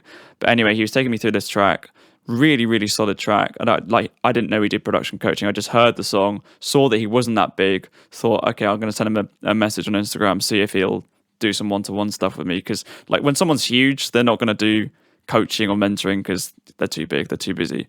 But this guy was like, yeah, I do a reasonable rate, whatever. And I was like, bro, where are all the fucking EQs? Like, where are all the EQs on all your channels? And he was like, what do you mean? He was like, I've cut off the low end there. And he was like scrolling through loads of these, like, and they weren't prints, right? They weren't renders. They were like the actual original sounds with a few effects and just no EQs on it. I was like, mate, where's all like the little, and then he was just like, mate, personally, I don't know whether this is the right thing to do, but I am so hot on just volume control, just getting the levels right. And whether that means changing it throughout the track or just working them until they're in the mix. And rather than taking, like a whole bunch of shit and trying to scoop out this and parallel EQ this and, all that kind of stuff, he was like, I just need to level it. And if it doesn't work when I'm leveling it, I'm going to find some other sound or I'm going to find some other preset. And it just blew my mind. And then I literally started working on a track that I'd been trying to finish for ages and just got rid of the EQs, just really went back to basics, picked some really good sounds, leveled them in properly. And I was like, this is the best fucking mix I've done in years. And I had barely touched an EQ, obviously, to like cut out some low end where it doesn't need to be there, and like resonant frequencies and stuff like that. But like, I was just blown away by the simplicity, and like, I was like, why haven't I not done this for years? I think the problem is with EQing while you're producing the song is that you might start to mix the song while you're producing it, and you start like belling EQs in here and there, and then you change the way the sound sounds. Like you change the sonics of the sound, and then as you start to produce, you forget about those EQs, and your ears get used to this new sound, which is actually much brighter because you've cranked like maybe 5 dB up right at the top, so it's nice and bright because at the time that's what you wanted. But now you've got all these new sounds, and it doesn't quite fit. Then you go back to leveling. So yeah, you're right. I think with me, the best thing for mixing with EQing is always taking away, not adding. Yeah. I only really EQ to take away. And that's what he was saying. He was saying as well, like you can cut away and then boost the volume. And that is literally almost the same. So if you want to boost the high end rather than, boosting the high end at an EQ, cut away some of the mids or cut away some of the low mids or whatever you're trying to. Best way to get rid of. Best way to give something more clarity is -3 dB at 500 hertz. Exactly. Get rid of the mud. And then if you want to bring that up in the mix and make it sit better, do it with volume. Like, just pull it up a bit. I mean, Hybo, I was talking about last week. I mean, he's got 2 gold records, bro. Like, his producing credentials are there. And he was like de-essing. I don't do it. Like, on a vocal, I don't do it anymore. He was like, I maybe use Soothe a little bit, which is this new plugin, which is quite nice, like reactive EQ. But he was like, the majority of the time, I just duck it in volume. Like, I literally would just duck it on the S. That tiny little bit, I'll just duck the whole thing. And I was like, I haven't tried it, so he could be talking shit, but the guy, he knows what he's doing. And I was like, so much of mixing is volume control. I like the Waves Triple D. It's like it's got 3 parameters. One is like D-Box, which just basically like it's probably got like 2 or 3 plugins inside it, so it does it. It's not just an EQ, but D-Box like takes the middle, and then D-Harsh smooths transients. But then the DS on that particular one, I absolutely love it. Like, it's the Logic one's okay. I ride faders for vocals now though, because I used to rely on like compression mixed with Waves Vocal Rider to do that quick ducking plus general compression. Was a nice combo for a while. But now I actually get on a fader. I can't show you. I've got an X Touch, just a single one. And I just use it for vocals. Like, and just run with it. Yeah, I'll just sit, and then you can use like the turn right on, and then you can turn like the touch on, and then you can turn that parameter on so it's not like aggressive. Like, you can smooth each of all of the automation keys. So you end up with like and then you just go in afterwards, like, okay, fine. People are like, but that's so long. It's like, well, it's going to take you like 1 hour in total just to smooth it out. But like, it's probably going to take you 5 hours if you don't do it, of compressor setting changes. And then you'll always be thinking every time you hear it, like, oh, it's actually a bit loud there. Then you open up the project, you go in, you turn it down a tiny bit. And then next time you go, oh, it's a bit quiet there. Nightmare. That's the thing. But like I said, it goes back to what you said before of the people who are actually willing to put in the craft work to get to where they want. Like if you're truly passionate about having a good final finished product, then you're going to put in that graph work. Like it's not fun, it's not glamorous sitting there for an hour with a fader, just running up and down. I like it, to be honest. Like for me, I don't hate, that's the wrong word. My favorite part of production is mixing now. Really? Yeah, I love mixing. I love making something sound great. And I like printing it. And then I have before, but sometimes I patch stuff to the desk. Now I don't bother. But I love like, every time I love gain staging, and I love taking something that's 100 channels and going, right, how can I neatly turn this into 20 channels, then 10 channels, and go, right, now here's a brand new project with eight stems. I'm going to fucking make these 8 stems bang. And round and round and round you go. And eventually you get that finished product and you're like, yo, that's so sick. I like that technical process. I'm not good at music theory personally. I can play very basic guitar. I can play very basic keyboard. People always say to me, why don't you just do a fast and intense degree in like keys? And I'm just like, I'm just not sure I want to, like, because I've made like 250, 300 songs without a lesson. Yeah. And there's some fucking complicated chords in there. I'll like, people come in and be like, mate, like professional pianists will come in and be like, mate, those are incredible chords. Trying to work them out. And I'm just like, yeah, bitches. That's it. 0 music lessons. I know. It's one of those things. I think it's like, if you did it, it might help a bit, but it's not necessary. It's just like an embellishment, right? It might help you get to those chords a bit faster. Yes, that's it. It's inspiration. And inspiration is necessary quickly. You don't want to be sitting at the keyboard for 4 hours with your fucking fingers numb and bleeding while you're still trying to come up with levels, It's like, what's funny is I'll play a chord and I'll go, wow, that's really pretty. And I'll know where it's got to go, but it takes me like 20 seconds to figure out that next chord. And then I'm like, okay, now I have to record them because I'll forget where my hands are. And then I go for number 3, number 4, and then I go, cool, there's my 4 chords. Now I need an alternate 4 chords, which is very similar, but not the same. So that can be for my middle 8 and in my verses, just to keep it momentum moving. So they kind of flow in between each other. So then I'll sit and do that. But then I watch... This comes back to something you were saying earlier about the big boys like David Guetta. Sometimes they come under scrutiny for like ghost writing, stuff like that. Like they buy ghost written songs. I actually think maybe buying songs off other people for yourself, that's probably just one step up across the line for me. I think that's not really like, I mean, I get it, but that's more business than music because you're buying product and using your name to sell it. So it's fine. But if you're not going to feature that person on it, it's a bit naughty. I think it's okay. Everyone said, like, that's what the features are, though. When David Guetta features with someone who's really small, it's because that really small person has got that song into his ears and he's gone, that's a fucking hit. Let me just add a little bit of magic to it. Yeah. And we'll co-release. Exactly. It's exactly the same thing. Not even at it, dude. Like, I, again, spoke to Aaron a couple of weeks ago. He's got a release out, the artist of which I should probably leave nameless, but like it's framed as, a collaboration or a feature or something like that. And he basically made it all. And the guy was like, yeah, I like it. And like him giving the green light is kind of his addition. It's kind of like him saying, right, my contribution to this track is the fact that my name is on it and I have okayed it to go under my profile and, showcase on my socials and all that kind of stuff. That's their contribution. And there's an argument to say that that's as like big a contribution as the actual making of the song. Someone actually going, yes. Exactly.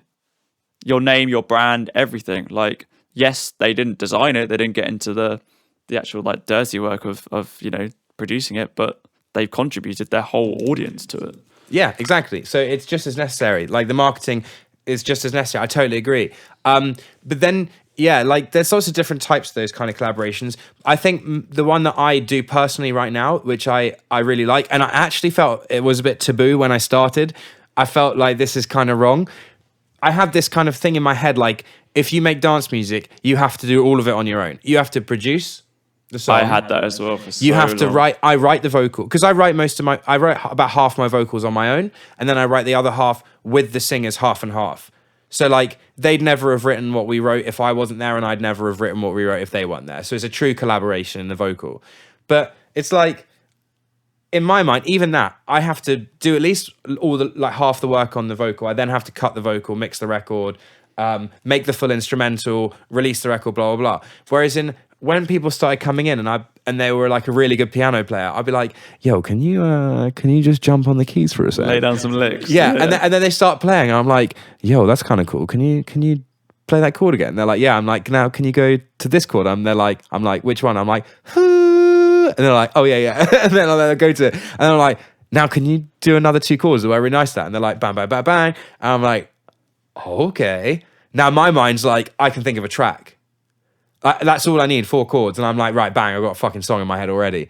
Yeah. And then once I finished it, I feel always a bit naughty.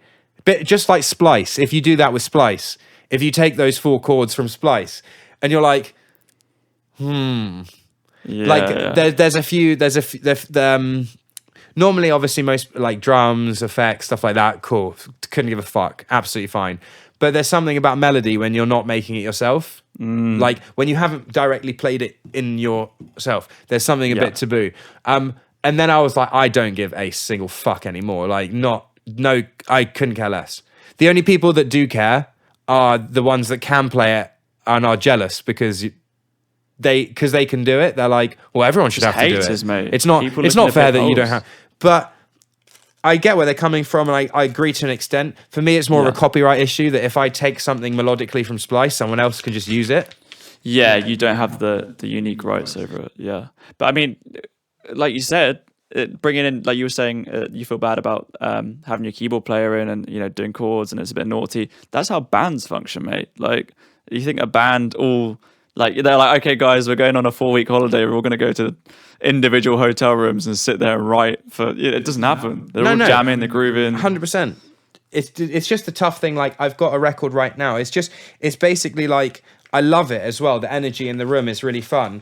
But the problem is I love bringing in, like, I brought a guy called Kojo in last week. Super talented singer, really cool. My friend Alex was doing, he was in, and I was like, okay, here's my aim. I've got this guy coming in next week and I want a really cool instrumental for him. I've already got 3 options that I've done completely on my own, but I want something like this. And I played a song that I heard on a Facebook ad that was not Shazamable. And I played it to him and he was like, yeah, okay, that's my fucking vibe. I got this. He's like funk guitarist and amazing pianist. So he basically would just start playing and I'd say, stop there. Let's start with that. That's a nice first chord. He'd go, oh, okay. And then he'd start there and then he'd go, oh, actually, then I can go here, then here, then here. So we're collaborating, blah, blah, blah, blah. The problem is afterwards is that from an not just from an egotistical point of view, but from an artist profile, you really want to be releasing all those songs as Chase Keller. Yeah. You don't want like 8 collab pieces on every single song. No. So then you have to look at buyouts. And that person might not want to do a buyout because they're trying to build their profile as well. Yeah, exactly. So that's when you're at the beginning stages, like I am, well, not beginning, but like trying to break. I don't think you have much of a choice, like in the terms of once you're offering. Okay, so I go 50-50 with a singer. This is probably quite important for people to know. I was in a studio ages ago with a girl called Ginny. And I don't work with her anymore, but she explained something to me when we were talking about percentages. Because I was thinking, well, you're coming to my studio, which I've spent like 50, 60 grand on at the time. I spent like 60 grand on equipment and stuff. Now I'm up to like plus 120K on the building and the equipment, all that kind of stuff. And I'm like, so I've spent all that to give us the resources. I've spent years mixing to be able to engineer and record you and mix the record after. I've built the entire song myself. So in my head, I'm thinking, for her, and I'm co-writing the vocal, so it's 50-50. So I'm thinking, okay, well, percentage-wise overall, that's got to be like 20% to them will be generous, right? Yeah, like Maximum. Like, I've done everything. It's entire. And then she was like, yo, I only work at 50%. And I was like, are you actually joking? Like, I was a negotiator for 5 years. So I was like, this is a fucking con. Like, I'm being screwed here hard. Like, this is not cool. So I was like getting up on my high horse, and I was just like, who do you fucking think you are kind of vibe. Like, well, like, are you on fucking crack? Like, I'm sorry, let's go and make this song sitting in the garden, like, with no equipment, because that's where we'd be unless I had this. Like, and then she was basically like, well, the thing is, what you have to understand is that the singer themselves, she said two things. And in those two things, my whole opinion changed. She said, number one, would this song be finished without me? And I was like, well, I guess not. She was like, cool. That's point one. So I am integral. I was like, absolutely. I would never say she obviously wasn't, but I was like, okay. So that kind of started unbalancing my where my thought process. I was like, okay, I'm a bit jumbled now. And then she fucking hit it out the park with this one. And she said to me, when we finish this record and it becomes successful, if it becomes successful, where does the money come from? And I was like, well, royalties, touring, merchandising. Right. She's like, right. So she's like, I can't go and play that song because it's not my song to go and play in the terms of she can't, she's a singer. She's what she's going to do, go and DJ it. Like, she's like, people, it's going to grow your profile and you're going to earn all the money from people coming to see you gig. People are going to buy your t-shirts and your merch. You're going to make all the money. And we're still going 50-50 on the royalties, which are fuck all. Which are pennies compared to gigging. Yeah. And I was like, oh yeah, shit. There's actually no incentive for people to do features unless it's on 50-50. Yeah. So I was like, okay. So from now on, from that point on, I said, I'm going 50-50 with every singer, just keep it clean. And the only time that will change is when I can offer one more thing. And that's exactly what you were talking about with your friend Aaron. And that is the audience. If I can offer all this, plus half the songwriting, and I can guarantee it's going to get millions of plays, then you're on 10%. Yeah. Because otherwise, I'll just go and get someone else. Exactly. Because I can. Yeah. Because then 50-50 doesn't make any sense. You're offering everything. You're giving everything. You're just basically saying, join a session. So, I mean, obviously it depends from person to person. And if it's two big people, that's another thing. In the same way, if I was able to get Becky Hill, who's heard my music, on a song, that would be great. But there's no way they'd let me have the title on it. I'd fight for it, but I would be willing to part ways with the title. I hope they're fucking management. I hope management don't hear that. Otherwise, Mate, I've just screwed my... hour and a half deep into a podcast that has like 2 followers. I'm sure they're not going to hear it. Dude, just like all this stuff. I guess it's like everything, like just with your podcast right now, with my music, there's really only... And this is something I do wrong. Like, it's just really fucking tough. Like, you release music and then you think, this has got 2 viewers, this has got 100 plays. Like, that's taken me like months of work, and I poured my soul into that, and it's got like 100 plays, which has earned me a grand total of 8 pence. If that. Yeah, and you're like, that's then, you know, when we were talking earlier about like the people that quit music and carry on, the people that do carry on and get to the stage of actually releasing solo independently, then get hit with that final V, which is the depression that you get from realizing that no one gives a fuck. Because when you're making things at the start, you're thinking people are going to love my music. They're really going to vibe it, and it's going to mean something to them. They're going to dance to it. They're going to sing it. They're going to play it at parties. They're going to cry to it. They're going to fuck to it. They're going to fight to it. You know? But then you do it, you release it, and you realize that it's got 8 plays, which is probably your family. And you're like, well, that was a fucking waste of time. So I guess it's that commitment to be able to say, I'm okay with that. And I'm just going to fucking go for it. And I don't really care whether or not all my friends think I'm an idiot, because I'm banging on about all my music and they go on my profile and they're like, that's embarrassing. I was just listening to Justin Bieber and he's got 4 billion monthly listeners and you've got like 4. And it's embarrassing. You have to just take that on the chin. And there's a lot of humility. There's a lot of it. Yeah, man. This shit, like, man, I was quite egotistical and very, very, very confident before music. And I was all the way through music. Like when I started and I started to release a little bit, just before, on the cusp of releasing, and I was gigging every weekend, I was like, I'm going to be fucking famous as fuck. I was like, everyone's going to know my name. I'm going to be at the biggest parties ever. That was my ethos when I went into a room, and people responded to it because they were like, this guy's fucking confident. Like, so you still have to keep that whilst being an absolute fucking nobody. Yeah. The entire That's the time. dilemma. Yeah, you have to do both. Like, you have to be like, I'm the fucking king of this. Like, whether or not you want to go Conor McGregor style and be super arrogant, or whether or not you just want to be quietly confident in what you're doing. But that's something I notice when people come in and they show me songs, before I've pressed play, they've already said something about it. They've already gone, oh, just to let you know that it's not quite finished. And you're like, there you go. Yeah. Just shut the fuck up. Already that's influenced your perception of it. Yeah. And you're gonna just shut the fuck up. Just press play and let me judge the fucking song. Yeah. Like, is that when someone cooks you a meal and they're like, oh, I'm really sorry, I forgot to add this ingredient, and that's all you fucking notice afterwards? Yeah. Well, if they just left it, you'd be like, oh, nice. And you know what? It could be something like fucking tarragon. You've never fucking liked tarragon in your life, but now you know it's missing. You're like, well, this is fucking shit. Do you know could really have done with that tarragon? sprinkling of season. You know what I mean? Completely unnecessary. So it's like, I think a lot of the time, people just need to. That's the thing while you're making the song. Once you've made the song, press play and listen to it, and pretend that you're sitting there with 2 A&Rs, one on either side. Would you press play on that song? That's a good exercise. If they said, you have one song and we'll sign you if it's good, are you going to press play?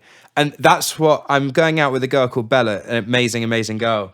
And she said this to me, and she said, I had A&Rs coming in from a couple of different labels, and she said to me, which of my current lists on Spotify that are released would you not want to press play to them? And I was like, and it was annoying because she didn't say which ones do you want to play. She said, which ones do you not want to play? And I was like, oh, fuck. That then, because naturally you have a bit of a bias towards your own music because you made it. And you're like, this is fucking sick. And in reality, it might not be as good as you think. And that forced me to listen to my discography in a very different way.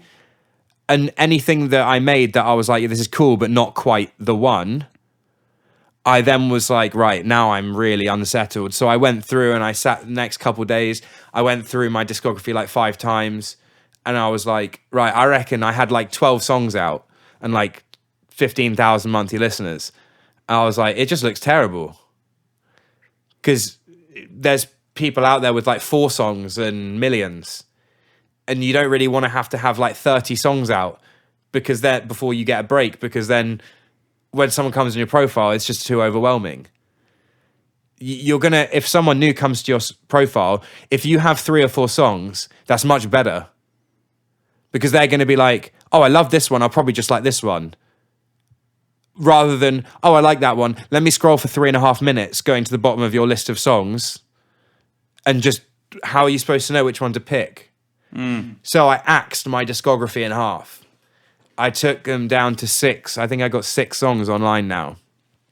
And I would have got rid of another one, but it was signed to a label and I can't take it down.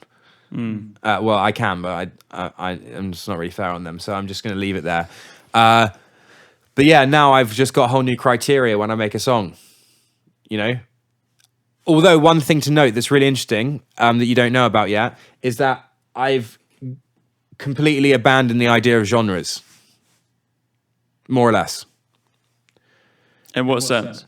Well, when I first went to Sony and they would use the word lane a lot about like what lane you're in, and they're talking about like your specific niche genre. They're like, which of those all the way down the ladder are you? and like how successful in that tiny little subgenre are you? Where are you on this circular map kind of thing? And I didn't like that because I had 2 or 3 songs that were house, dance, commercial, but then I had another one that was like not quite like that, but it was really fucking cool. And they were like, well, what do you want to do with that? And it pissed me off because I was like, release it. Like, it's fucking sick. And they were like, yeah, it's great. We love it. But it's not you. And that stuck with me for ages. And then I had more A&Rs in and they were like, I don't know why you care. Like, all that matters is that the song hits really hard in whatever genre it's in. And no one cares if you make a pop dance song and then a pop ballad song. If the Chainsmokers release something urban and then release something more Taylor Swift, I don't think many people would, as long as if they were of the quality of the best of the best. Yeah, in that genre. I think if Chainsmokers released a pop drum and bass song, it's got to still sound like them. It's got to have that sound, like the way they write the vocals. But Chainsmokers could release a rudimental style drum and bass track if it was really poppy. I don't think anyone would bat an eyelid if it was a big tune. They'd just be like, look at what Chainsmokers can do. So I've now got songs that are much more on the relaxed side, and then I've got songs that are a lot harder, energy songs. So if you look at those big artists, like you said, like using Chainsmokers as an example, but like look at like Afrojack. Afrojack's probably the best example in my mind, just off the top of my head, because the guy releases straight up pop music. I can't remember what the name of the song is, but there was a track I had on my playlist like 2 years ago that is just straight up like vocal, like pop. It's called. The song is called. I think the song is called "Cool." Well, "Cool's one of them. That was Afrojack, but like he's released loads of them, and then he'll release dubstep on trap. Trap! Yeah, his trap stuff's hard as nails. You're like hard stuff, and you're like, this guy's not using different aliases. He's not using different branding or anything like that. Maybe like slightly different artwork, obviously, but it's Afrojack. It's all under, like, you go on Spotify, it is all there. And I'm like, if that guy can do it, yes, he's big and he's got the audience, but if he can do it, there is no reason why you or I can't you've got to be sensible with it. You've got to be smart with it, but it's as long as it's fucking good, that's the priority. Because if you haven't broken yet, and you can make every genre, like I've worked in drum and bass, I've worked in pop, I've like proper pop, like commercial pop, dance, commercial dance, house, like urban. I've got urban records, I've got hip hop records, I've got ballads. I've literally got everything. Apart from, I've even got, actually, I was about to say I haven't got jazz, but I have got a jazz song. I've got a full-fledged fucking, it's a bit dancier, but it's still really just full like instrumentation through it. Nice. Full horn section, string section, everything. But that's more just because I like to push the boundaries of the studio. Yeah. And because I'm like, oh, I just met a group of people that all play strings. Let's just get them in for fun and see what happens. And then I'm like, oh, yeah, what we did's cool. Then I bring a bunch of sax players in, or a sax player and like a trombone player. And I'm like, yo, what do you think of this? And they're like, they add an element. And then I add some drums, and I'm like, okay, cool. Well, I'm not gonna what the fuck am I gonna do with that? Do you know what I mean? It's just good. It's just good, isn't it? Like, it's good to do. Like, I just test can't. your skills. Yeah, I just hate unfinished projects. They're either deleted or they're finished. What I do with them is another thing, but I like to finish them and have the satisfaction of being like in the folder of like to release ? That's really important to me. But yeah, the multi-genre thing is a big question for lots of people, and it's really important. And it's because someone like Kygo, that was like the biggest of his name, he created that tropical genre. Would you say that? I think so. Yeah, even if he no didn't create close. it, he made it what it was. Yeah, he's the top dog of that subgenre. Yeah. But when you're the top dog of a subgenre, where the fuck do you go? You can't really leave it. You're there. That is you. You are that sound. You've built your name solely on that genre. Yeah, but Especially I guess if it's a new genre like tropical house was. Like, he not only did that genre break through, but he was the breakthrough artist. Yeah, like he is tropical house. But then can you, like, I've noticed it with Swedish House Mafia. You know, they rebanded with the two of them. Yeah. Axwell and Grosso, Yeah. their releases are all over the place, like mine are, in terms of they've got straight hip hop sounding records, they've got dance sounding records, they've got that classic Swedish House Mafia sound. They're just kind of like throwing shit at the wall and seeing what sticks. Yeah. But that's really tough because after you're one of the biggest names in dance music, millions of fans worldwide, you've had such a big up. There's only one direction to go. Yeah. It's true. Where do you, there's not really that many, and even in pop music, man, look at like Rita Ora and Ellie Goulding and people like that, like huge superstars, but not now. Like they might just about get another hit single every now and again with the right, if they've got like an upcoming artist who's making like pop it, like commercial music, and they're like, yo, you guys should partner up because you've got loads of followers and like, but you're kind of done. We'll keep you in the limelight with something modern, but here's, it's a straight swap, so it works for both people. Again, it's like their market, isn't it? Like we were talking about contributions, like they're offering their audience, which may be slightly different to, I mean, it's funny you pick those two out of the hat because they're like the king of futures, aren't they? Like Ellie Goulding and Rita Ora, I used to see him just pop up on all sorts of random artists and producers. Like if someone puts out an album, like in the last 3 years, chances are Ellie Goulding or Rita Ora are one of the features on one of the tracks. Do you know what I mean? Yeah. Like they're just the kings of megastars, that. yeah. Or queens. Yeah. Queens, yeah. They're absolutely top of their game, with their solo releases. They've got mammoth careers. And they're strong enough that they'll be earning enough for probably for life. Because, you know why? Because if you grow that big, you basically own a generation rather than a genre.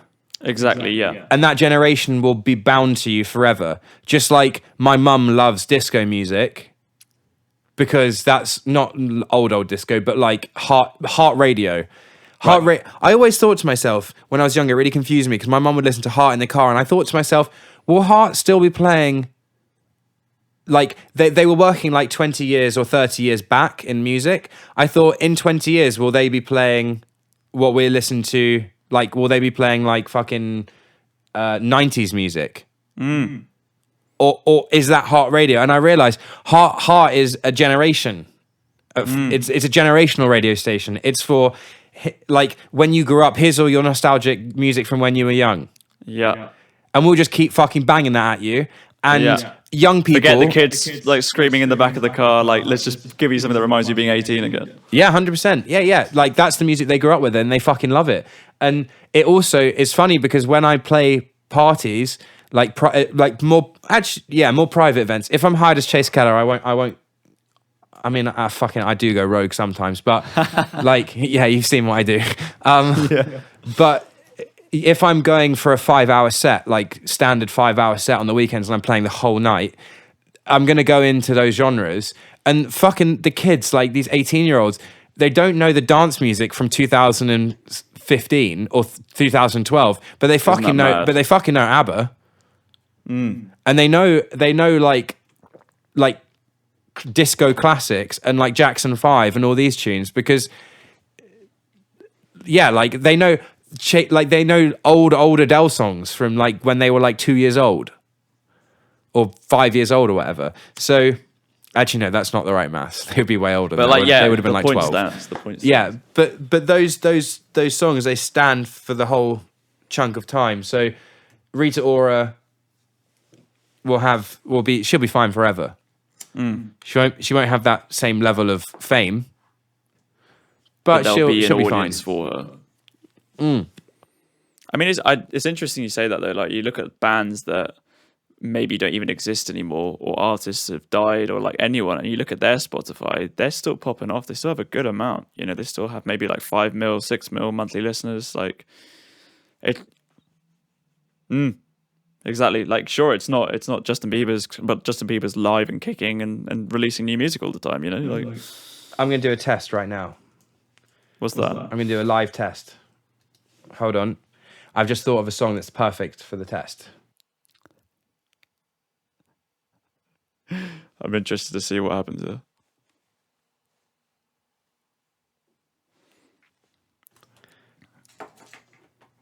Oh, it's not on Spotify. Hold on. Oh yeah, no, I found them. Okay. Guess how many monthly listeners Eiffel 65 have with their one-hit wonder of I'm Blue, Dabba Dee Dabba Die. 2 mil? 5.5 mil. Fucking hell. Do you know what I mean? It's crazy. 5.5. Have you heard the rest of that album, by the way? That's a fun trip. It's awful. Yeah. But it all sounds like I'm Blue. Yeah, they've got 1, 2, 3.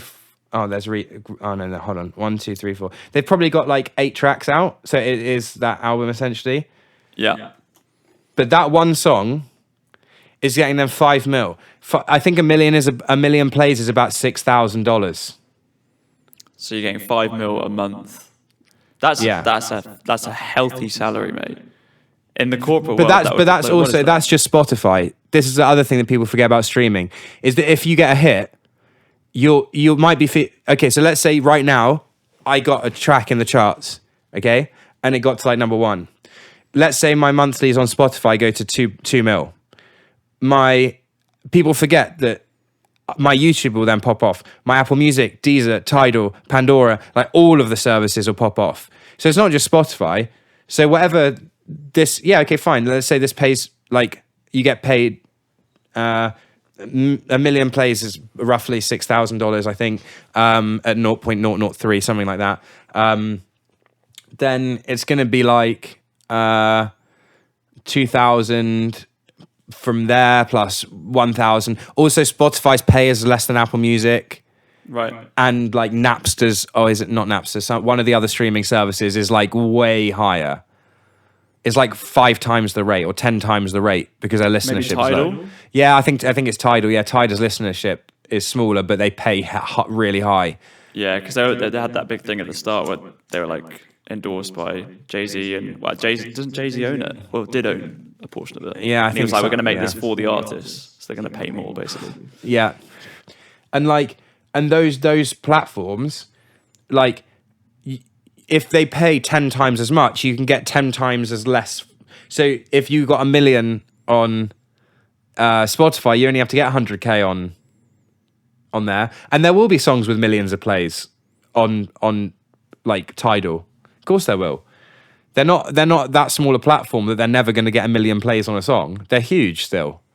So you can probably say that if you were really on top of your mechanicals, plus radio play, plus all your any live music that's being played, all of those types of royalties, plus like every form of mechanical and non-mechanical, plus realistically, if you're going to get a hit, you're going to get syncs, then yeah, you can probably earn really good money, like for a little while.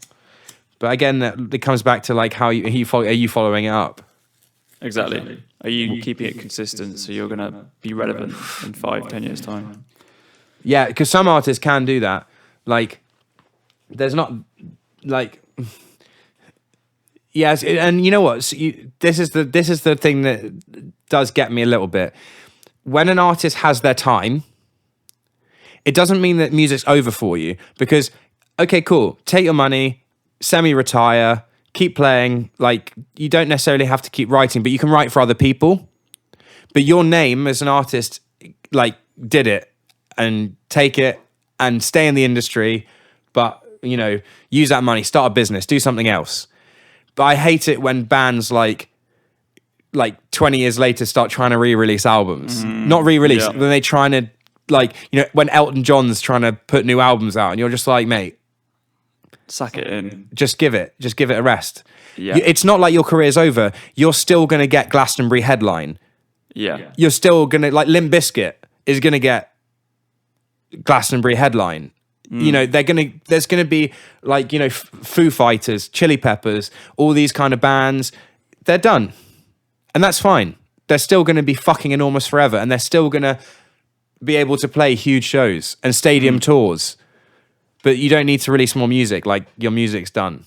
Yeah. Again, that goes across the board. I mean, you look at like people like Mike Tyson making a comeback in boxing, or like That comes down to can he win though. They're slightly different. That's more. slightly different. But like, I guess there's an argument to say like look, you had your glory years, like that's what people will know you for. Same with the kind of glory music. And again, like literally before we start recording this, I saw a fucking advert for a new Bill and Ted movie with like Keanu Reeves and the other guy, and I'm like, dude, what are you doing? Like, and yeah, I mean, a obscure reference, but like, do you know what I mean? Like, it's kind of like you are still famous as fuck. You still have your audience. You still have people who want to come see your stuff or listen to it. You don't need to be making new stuff and. Yeah, like you've made the music, because the thing about music is like it's relevant at that time.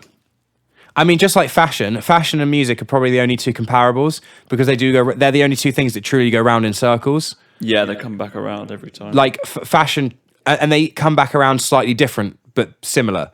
You know, like the glasses that girls are wearing recently, like the really strange shapes. Like the triangular shape, that little wedges and the tiny rectangles, and you're like, you look like a fucking knob. Like, what are you doing? But that's fashion right now, and that was fashion in the late 80s maybe, or late, might have been like early 90s or late 80s maybe. Yeah, I can't remember when it was, but that's been around. It's just come back, and it's slightly different, and it's nearly the same. And music does the same thing. My big question is always something I'm looking at all the time, is that big circle of popular that's going through. There's no new main layers being added. Like classical and jazz and rock and electronic, there's no more. Like, yeah, okay, you have like an urban, and then you've got there might be new subgenres appearing, and potentially even a new second strand genre, but the main genres, which I think relate to tempo more than anything, because each one represents a tempo, and the tempos are different. I think which of those, it has to come back around.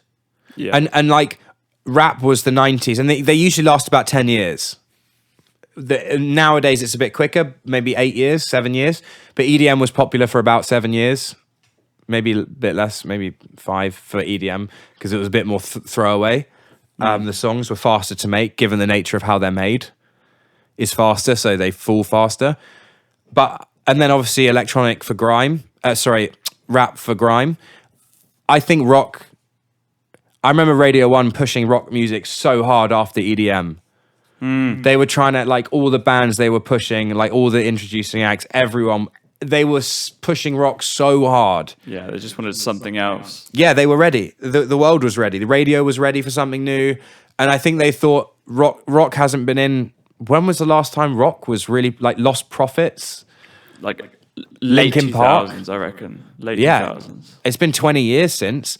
And the 90s was rap.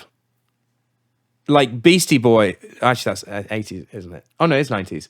I think that was 90s. Yeah, it's 90s. And all those that kind of like forward momentum rap music came in. So that means that if that was there and then rock was there. Actually, no, rock. No, because you've got ACD. Actually, what am I talking about? No, because that's completely wrong. Rock was before that, because you had, like, if you look at the band, yeah, like AC/DC and like Guns N' Roses and those bands, they were before. Yeah. I guess if you got a big enough artist. So this is another thing with my big diagram of bubbles, right? Is that if someone's big enough in their chosen genre, it doesn't. In their little genre, it doesn't mean they have to pull the whole genre with them. They can just be so big inside that they can just fire all the way to the top. Like a little pulse, they can just be flicked all the way into the bubble. And they then can be a representation of that subgenre. It doesn't mean the whole genre has to come up with it.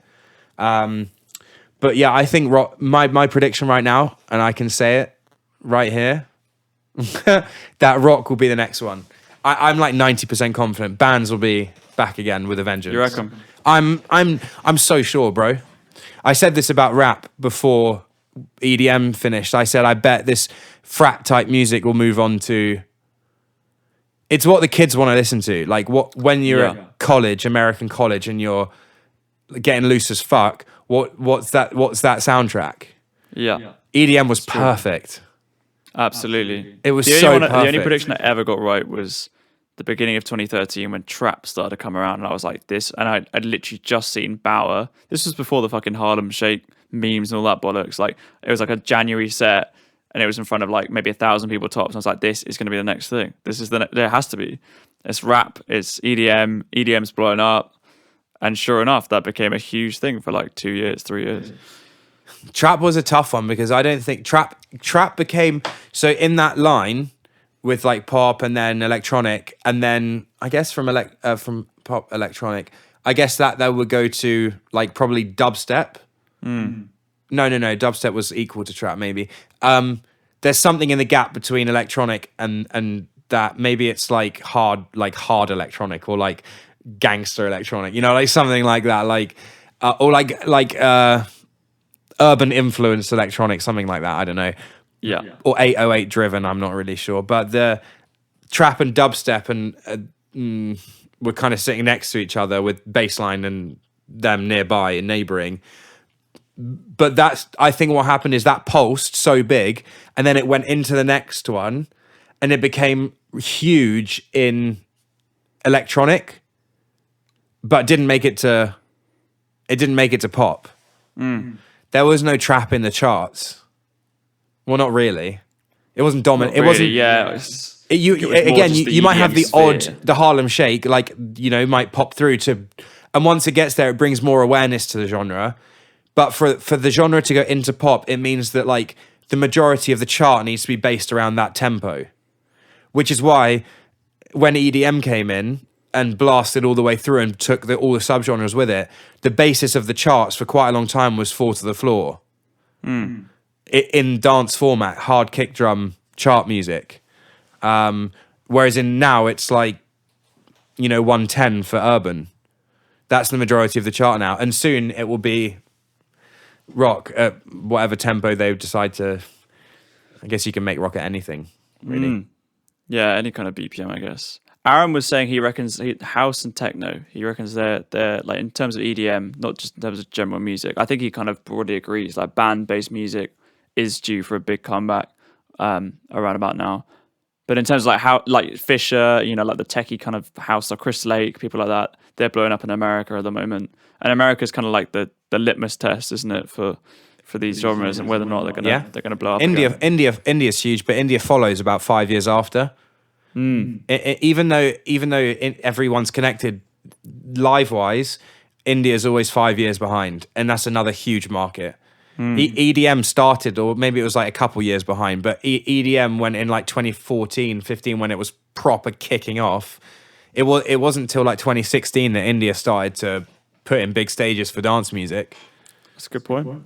So good point. Different, like, you know, and also if this genre kicks off in China, holy shit, China's fucking huge market for music.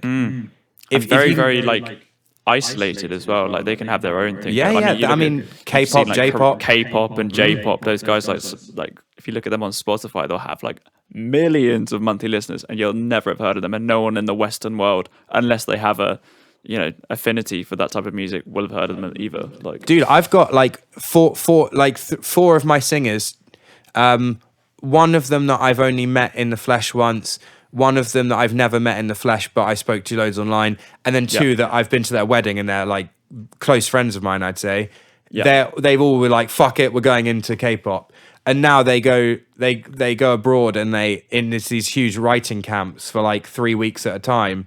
And they make money. Like their songs are in the charts. Like they're writing hooks that go straight in. And that's probably fucking addictive when you've tried it on your own and you've got 38 monthly listeners on Spotify and it's not cooking, although your music's sick.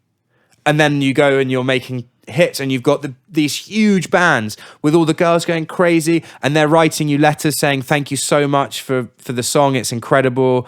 And you know, you're like, you've got notoriety, the industry loves you over there, you're like, fuck, I'm not giving this up. You know it's funny you say that. Like, there's a guy from Surrey, and I can't remember his fucking name, and it's really gonna bug me. He's actually been on a Tiesto track, something Applegate, maybe Chris Applegate. Who's I don't know. Anyway, but yeah, he. I remember him releasing some stuff when I was still in school. I didn't know him, but obviously he's from Surrey, so I had heard of him somehow. And he again was struggling loads. Like he made some pretty good music actually, struggling loads in the Western world. And then I was just like curious because I was like, oh, did he go to the same school as me? Like how did it work? I was looking on Wikipedia, and he like performed like the Japanese Youth Olympics or some super niche Japanese thing, and it was televised to like 1 billion people. And I was like, what the fuck? And I'm assuming most of that 1 billion would have been from Asia, right? Like from Japan, China, Korea, that kind of thing. But I was like, imagining like going from like, you're slogging away, you're probably like busking on Guildford High Street, trying to like get a few coins in, like all the mums walking around shopping on a Saturday morning. All of a sudden you go across the world and you're performing to like 1 billion people. And God knows how many people were actually there at the event, probably 1 million. Like, I don't know. Like, yeah. Fuck. The Asian countries, they won't get people like, huge, like they won't get Bieber going there and really plugging and becoming an artist because they've got the Western world in the bag. So Asia loves Western artists. So there's a big market for people to go, like singer-songwriters, to go and not just be background, but they can be foreground. If they write music and throw in a couple of like lyrics in another language, if they put a little Chinese hook in it, then it becomes fucking like, that's so possible, because everyone knows that music comes from London and LA. That is the two music hubs of the world. Like, that's where most of the studios are in proximity. That's where all the big songs come from. I mean, now it's obviously a lot more global, but if you're in one of those places, you're in a big hub. But yeah, my friends that have gone over there, they're having a fucking good time. Like, they're loving it. They're really enjoying like writing. Maybe songs. We should do it. Just and go over. You know what? When they first started doing it, they were like, dude, you should totally come join us and like do that kind of thing. And I was like, yeah, like maybe I think about it. It's like, what's the money like? They're like, oh, blah, blah, blah. But for me, they were just writing little songs here and there, like, and they were cool, but like, yeah, whatever. But then when they went over there, they met a bunch of Korean producers, and these guys are fucking really, really good. Like, really fucking good. Like, like Chinese and like their education system, the way that they're educated is so fucking hardcore with, they like produce with their fucking eyes shut, like going like 100 miles an hour. They know music theory like that. Like, it's a stereotype, but that Chinese people can play the piano really well. But it's because they have such a strong ethos and a work ethic. Like, it's fucking impressive. Like, some people mock it, and I'm like, why the fuck would you mock that? It's like, you're basically mocking how fucking unintelligent you are. Yeah, it's like, look how smart and hardworking that person is. When was that ever a good insult? It's so stupid. But it's funny that it was, and it actually still is. Yeah. There's still people who would use that, right? Yeah, like they say it like it's a negative. It's like if I was Chinese, that would be like such a compliment. We're like, thank you very much. Thank you thanks for saying that. It's like Chinese people with maths. It's like, congratulations, you're intelligent. Way more intelligent than Americans and British. Skill that's going to take you far somewhere. Yeah. Like, it means that the future of your country is going to be much more successful than ours. It's crazy. But yeah, I think when they said to me, come over, and then they come be a part of it, and then they did it, and they met the Korean producer, they were probably thinking like, holy fuck, like, we've got everything we need already. Like, so they didn't speak, like, I've had them in a bunch of times since, but like, the offer was not there to like, they weren't like really excited to bring me along on the ride for it. Yeah. So like, because they were like, they've got their thing. It's shown some success, which I totally don't blame them for, because man, if I got a hit single now, I guarantee you everyone I've ever brought in the studio will be fucking calling me, being like, yo, you want to get a quick session in? I'll be like, yeah, okay. And then it was funny because like the Instagram conversation will be like me like 30 times being like, yo, you ready to come in yet? Like, over and over again. And then it would just suddenly flip. I can't wait though, bro. That's part of the buzz for me. It's quite egotistical, but I think every musician has it in them. It's human. Every musician wants to be known, wants to be able to go to the big parties, wants to play big stages. Like, shit, I don't know how my psychology would respond to playing massive stages. Because when I was younger, I would have just fucking loved it. I would have just done it but now I'm like matured quite a lot in the studio, and not relaxed, but changed as a person a little bit, having spent so much time on your own and building tunes and writing and connecting with your emotions. You change as a person a little bit. I don't know how I'd respond now. I probably enjoy it more, actually, in a different way. Appreciate it more. Yeah, I think. that's exactly it. I always think that. Like I was listening to an interview with Eats Everything, the house guy, and he was kind of big early 90s. Not early 90s, late 90s, like early 2000s for a little bit. I think he went under like Dan Pearce or something like that. And he was doing a few gigs here and there in Bristol, and then he completely like fell off the bandwagon. Was in recruitment for the best part of like 5, 6, 7 years. I know he had some health issues as well. Like he had some issues with like vertigo and stuff like that. Some pretty gnarly shit. But he it wasn't until he was like 30. I think it was like 2010, 30 years old that he got his first break on. I think it's Cats and Dogs was the name of the label. I'm not sure. And then he was like, someone asked him in this interview, which must have been like 2015 or something. So he's like 35 years old. And they're like, how do you feel about staying relevant in EDM? This, that, and the other. He's like, dude, I'm just so grateful. He was like, you don't understand. Like, I've been through 10 years of working odd construction jobs and recruitment, and this is all I've ever wanted to do. And, back in the day, I loved it. But now I'm like, I'm grateful for it. Like every show I do, he had like some real bad health issues at one point that led to him cancelling like one gig, and he's never cancelled a gig, and it was a huge deal. And he put like this massive Facebook post. He was like, I'm so sorry, like there's literally nothing I can do. I can't fly at the moment, like all that kind of stuff. And like someone who's like 21 years old to be like, I don't feel like doing that gig, can we cancel that one? Sure. And that's it. And maybe like a generic management apology on the Instagram or Facebook. Do you also forget, like, whenever I get booked for something, like, quite big, it's not, like, just negotiating for money and stuff like that. It's like, that person wants me to come and rock their fucking crowd. Like, they trust me and are willing to pay me to be a headliner, to go and, that's what's going to make people buy tickets. That's what's going to make people want to come back. Like, that's quite a lot of faith. Like, people don't just book... I mean, maybe some venues just book whoever. I think a lot of local clubs will do that. Like anyone that locally DJs, like all the kids, it's a great business model for unis, because if a popular uni kid who wants to be a DJ, who can spin tracks without making many mistakes, they're going to bring like hundreds of people with them to the club. So the business loves it, because they're like, shit, we're not paying anything to the DJ, we're just paying them in drinks. They're bringing shitloads of people and everyone loves it. Yeah. It's a win-win for clubs, but most big clubs, that aren't in uni towns, they need to hire big acts, and that, and that's the category I fall into now of like, can this guy pull a crowd? And that's how your number is worked out of how much you get paid. Yeah. How many tickets are you going to sell? It's binary. It's your brand, who you bring in, your audience, the name, the clout. It's literally binary. It's just how many tickets can that person sell? What do they cost versus that person? They're the two people that are free, that are in our price bracket. Yeah. Basic business decisions. That's what it falls down to. And sometimes, like, I love playing gigs. Gigs are great fun. I've played fucking hundreds of gigs. Like, I love it. My event stuff's great. It's taught me to be able to mix with my eyes shut. It's taught me to be able to try and get out of any screens and be present. I think that's really important, to actually be there with the people. Although you're on a stage, like, you kind of got to forget that, I think.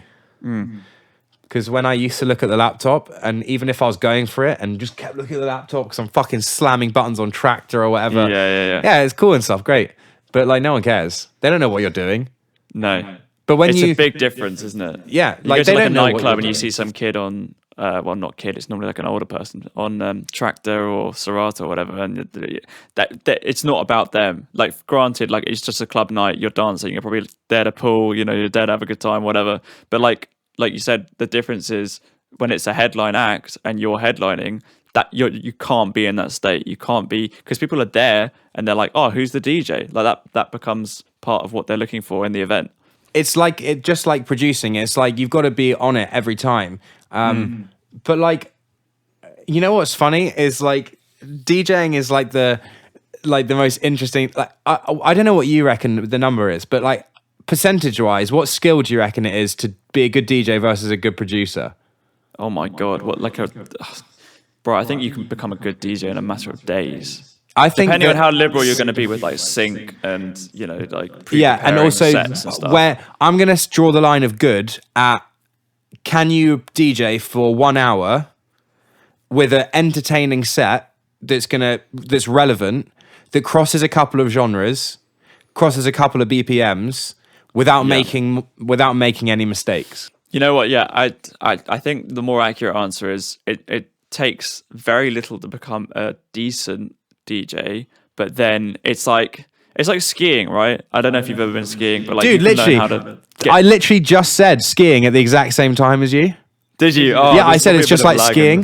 But yeah, like literally, it takes you could get down a slope, especially if you're in any shape or form, like in good nick. You're young or you're athletic or like you have any proficiency with your body. Like you can get down a ski slope and you go on holiday. You can go down a few more progressively hard ones, and it's confidence but whatever. Like so, you get to a very decent level very quickly. But the truly fucking good skiers, like professional skiers, the guys who can cane it down, do all sorts of crazy off piece, that shit takes years. That's when it's kind of the curve goes like that, like straight up real quick, and then it just flattens out for so long while you try and get better.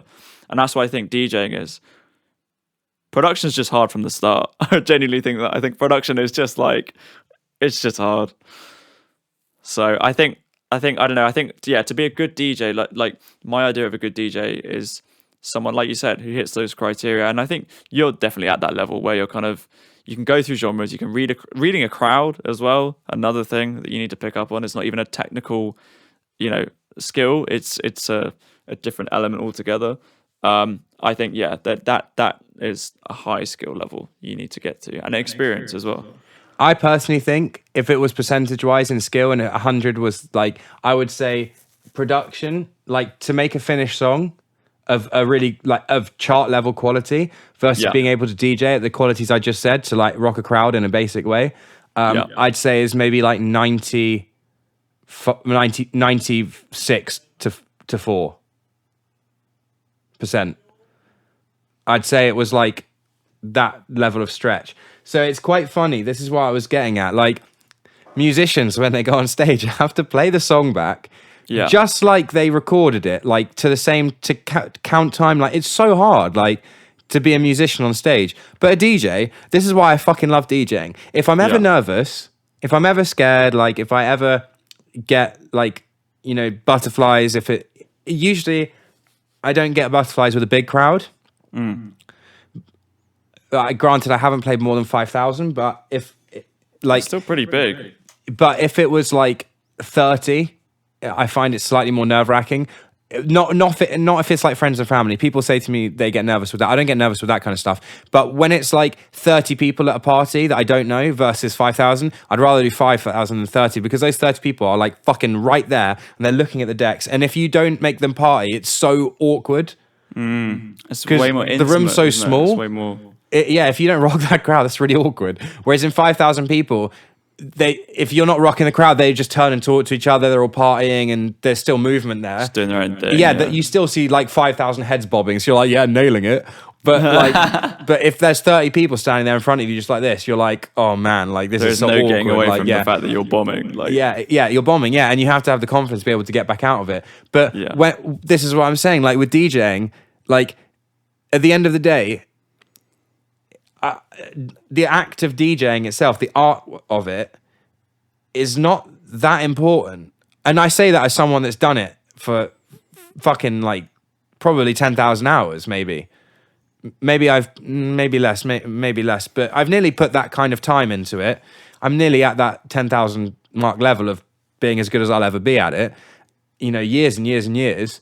I mean, I'm no Richie Hawtin or anything like that, but like I can mix with my eyes shut competently. But even so, I can press play on a song, wait till the end of the song, and press play on the next song. It all just comes down to how loose am I going to get while that song's playing? How involved in the crowd am I going to get? Am I going out there and jumping in? Am I starting a mosh pit?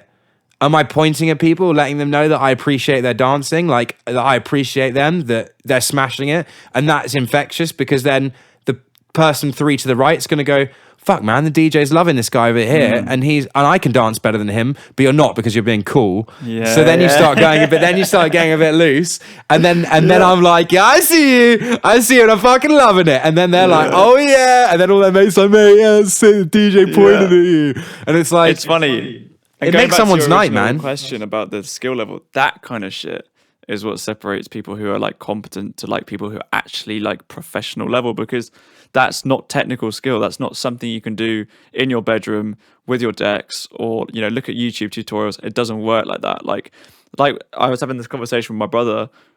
Actually, it might have been my friends. I took some friends back from Winchester today, and they were literally, we were just talking about DJing and that kind of stuff.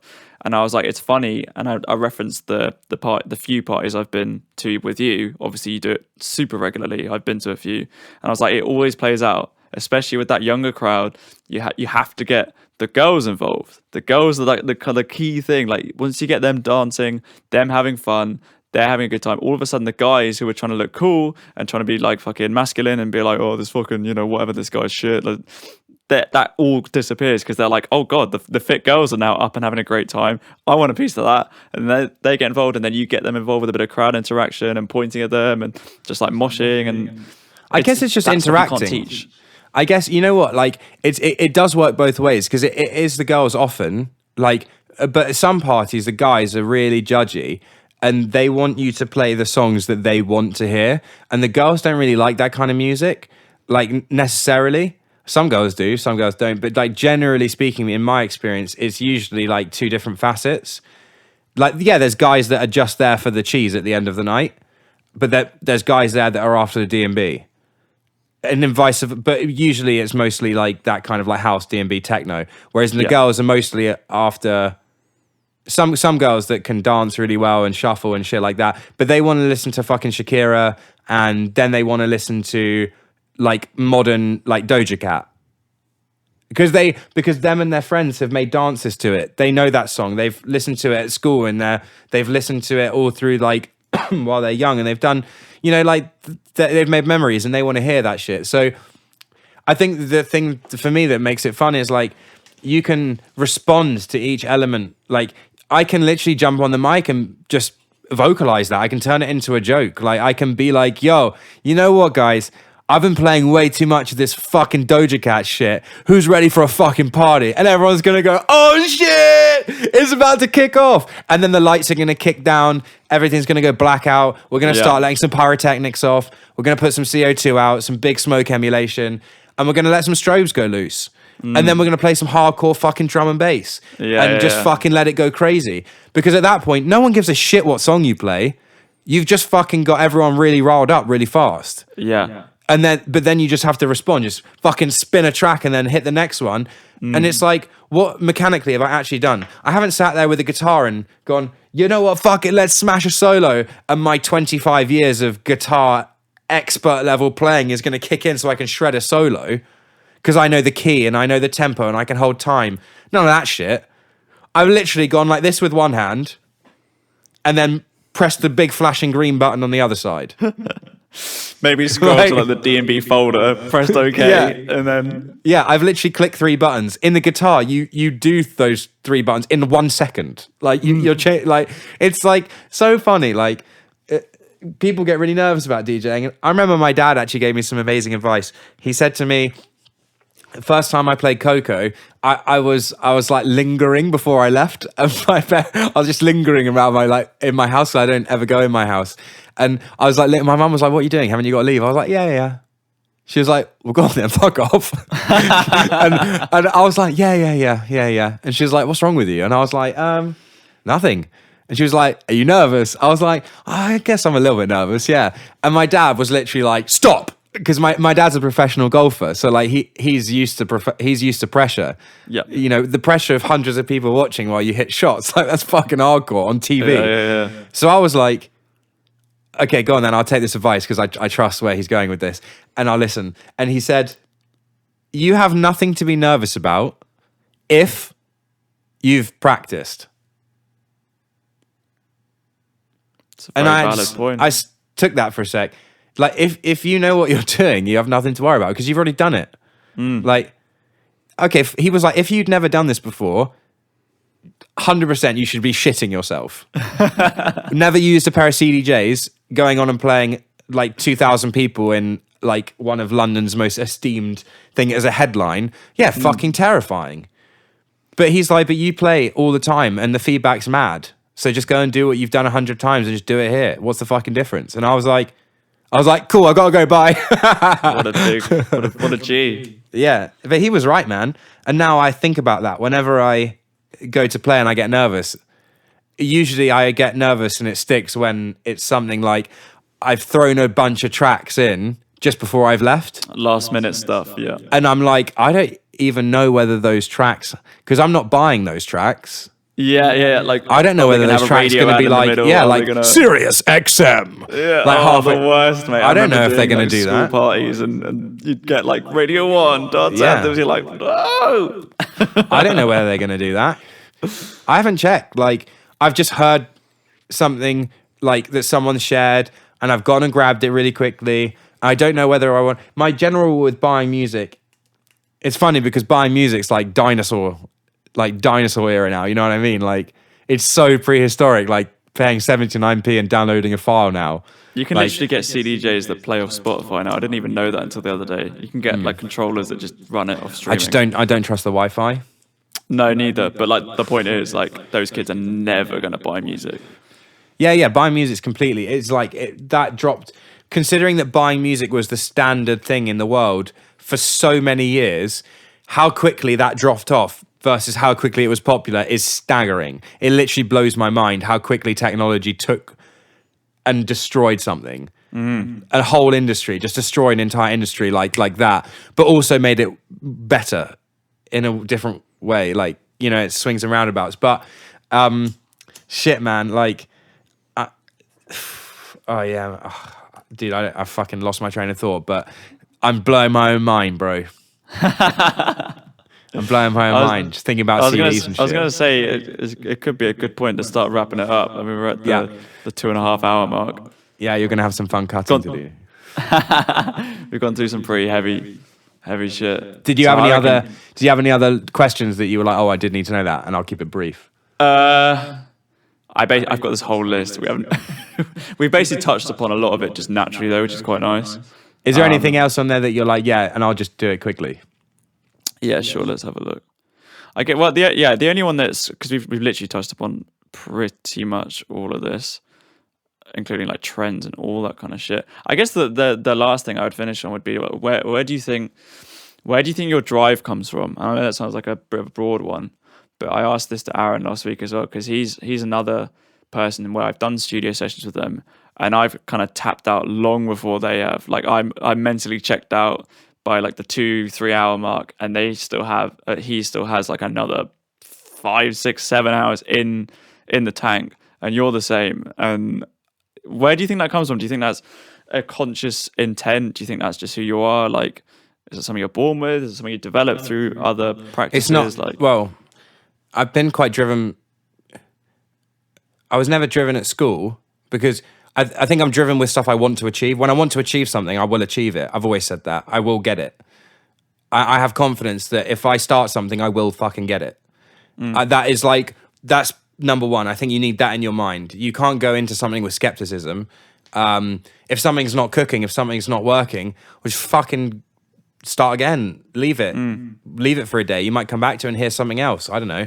But as for drive, I want to be recognized in the industry as someone that did it. That's my main aim. I want to be in the game. I want to be in the circle. I want to be able to call up said singer who's big and get them in. That fucking excites me. It excites me bringing a fucking sick singer in here and writing with them. Like, I love that. I love creating. the feeling when you're getting a good hook and it's building and you can feel it and the energy in the room starting to build and everyone knows that something's cooking is such a good feeling. And an even better feeling is once you've done that hook and it's like 2 a.m. and the singer's leaving and I'm like, cool, I need to go to sleep now. And I'm like, psych, I need to go and cut that fucking vocal. Like, and I will like run from the driveway back down here and I'll I'll start cutting like all night until like 12 the next day. I'll be like cutting and getting everything in place and comping and, you know, it's just like so exciting. And every time you press play, you're like, oh shit, this is so cool. Like, I made that. That's sick. And then you keep building and then it gets to the end and you're like, yeah, it's bang average. But, but it's sometimes you end up with that, even if you don't like it at the end, it's that making it it's so fun, man. Like, and when you're cutting it and you get that compressor dialed and you're like, oh shit, that bangs, and you add that plug in and it does exactly what you want, and you get to the final stage and you're bouncing out and you're like, this is so clean. Like, there's nothing I would do to this to make it better. Like, it's absolutely perfect. And you're like, wow. And then a day later you press play and you literally just slump back in your chair and you're like, holy shit, I actually made that. Like, that's mine. I own that. Like, that wasn't there, and now it is because I made it. That's fucking cool. I get a lot of drive from that, and then also the usual shit that everyone gets drive from: money, like, you know, notoriety, all that kind of stuff. Obviously, plays a big factor in it. But yeah, I want to make fucking cool songs. Amen to that. Amen to that. I think that's a good point to wrap this up on. Mate, if you ever want to come back on again, you're more than welcome to. I know you've got fucking hours and hours more conversation in the tank, so that invitation is always open down the line. But yeah, like just before I literally end recording, like, is there anything you want to plug? Any, like, what are your socials? Where can people find you? What, any new releases coming out? That kind of stuff. Upcoming releases are a bit of a weird one because I would say between you and me, but they've been shopped around different majors. Okay. And I've got really crazy good feedback on one particular song that I'm about to release. Like, Dua Lipa's managers heard it, thought it was a hit record. I've had like various A&Rs, but getting them to commit is the thing. And I need my socials more in place before that. So my artist aim right now is to basically like build my TikTok, build my Instagram up, post more, like start seeing an upwards trend in Spotify. And when that upwards trend feels like the right time, then I will release the song independently, or then we'll reapproach labels and be like, it's now or never, take it or we're releasing it. Is probably, so it's kind of like a more general, like, watch this space. There's some dude, I got 28 cool songs. coming. I got 28 masters ready to release, like, that are in the category of relevant and good enough and awesome. I got 28 in there. So it's not really a case of music for me. It's always just a case of, is there any point releasing this? Like, have I got a concept behind it? Is this going to go out and make waves? Or is it just going to go out and clog up my Spotify? Yeah. So that's where I'm at right now. I have all the music. I have everything I need, probably for the next year and a half of releasing. And they'll still be relevant because they're not, a lot of them aren't in niche genres. They're quite loose. So yeah, I'll be fine. I just need to grow. That's my aim right now. Awesome. I know it's going to happen. It's just a matter of when. You keep trucking away, as I will as well. And yeah, watch this space.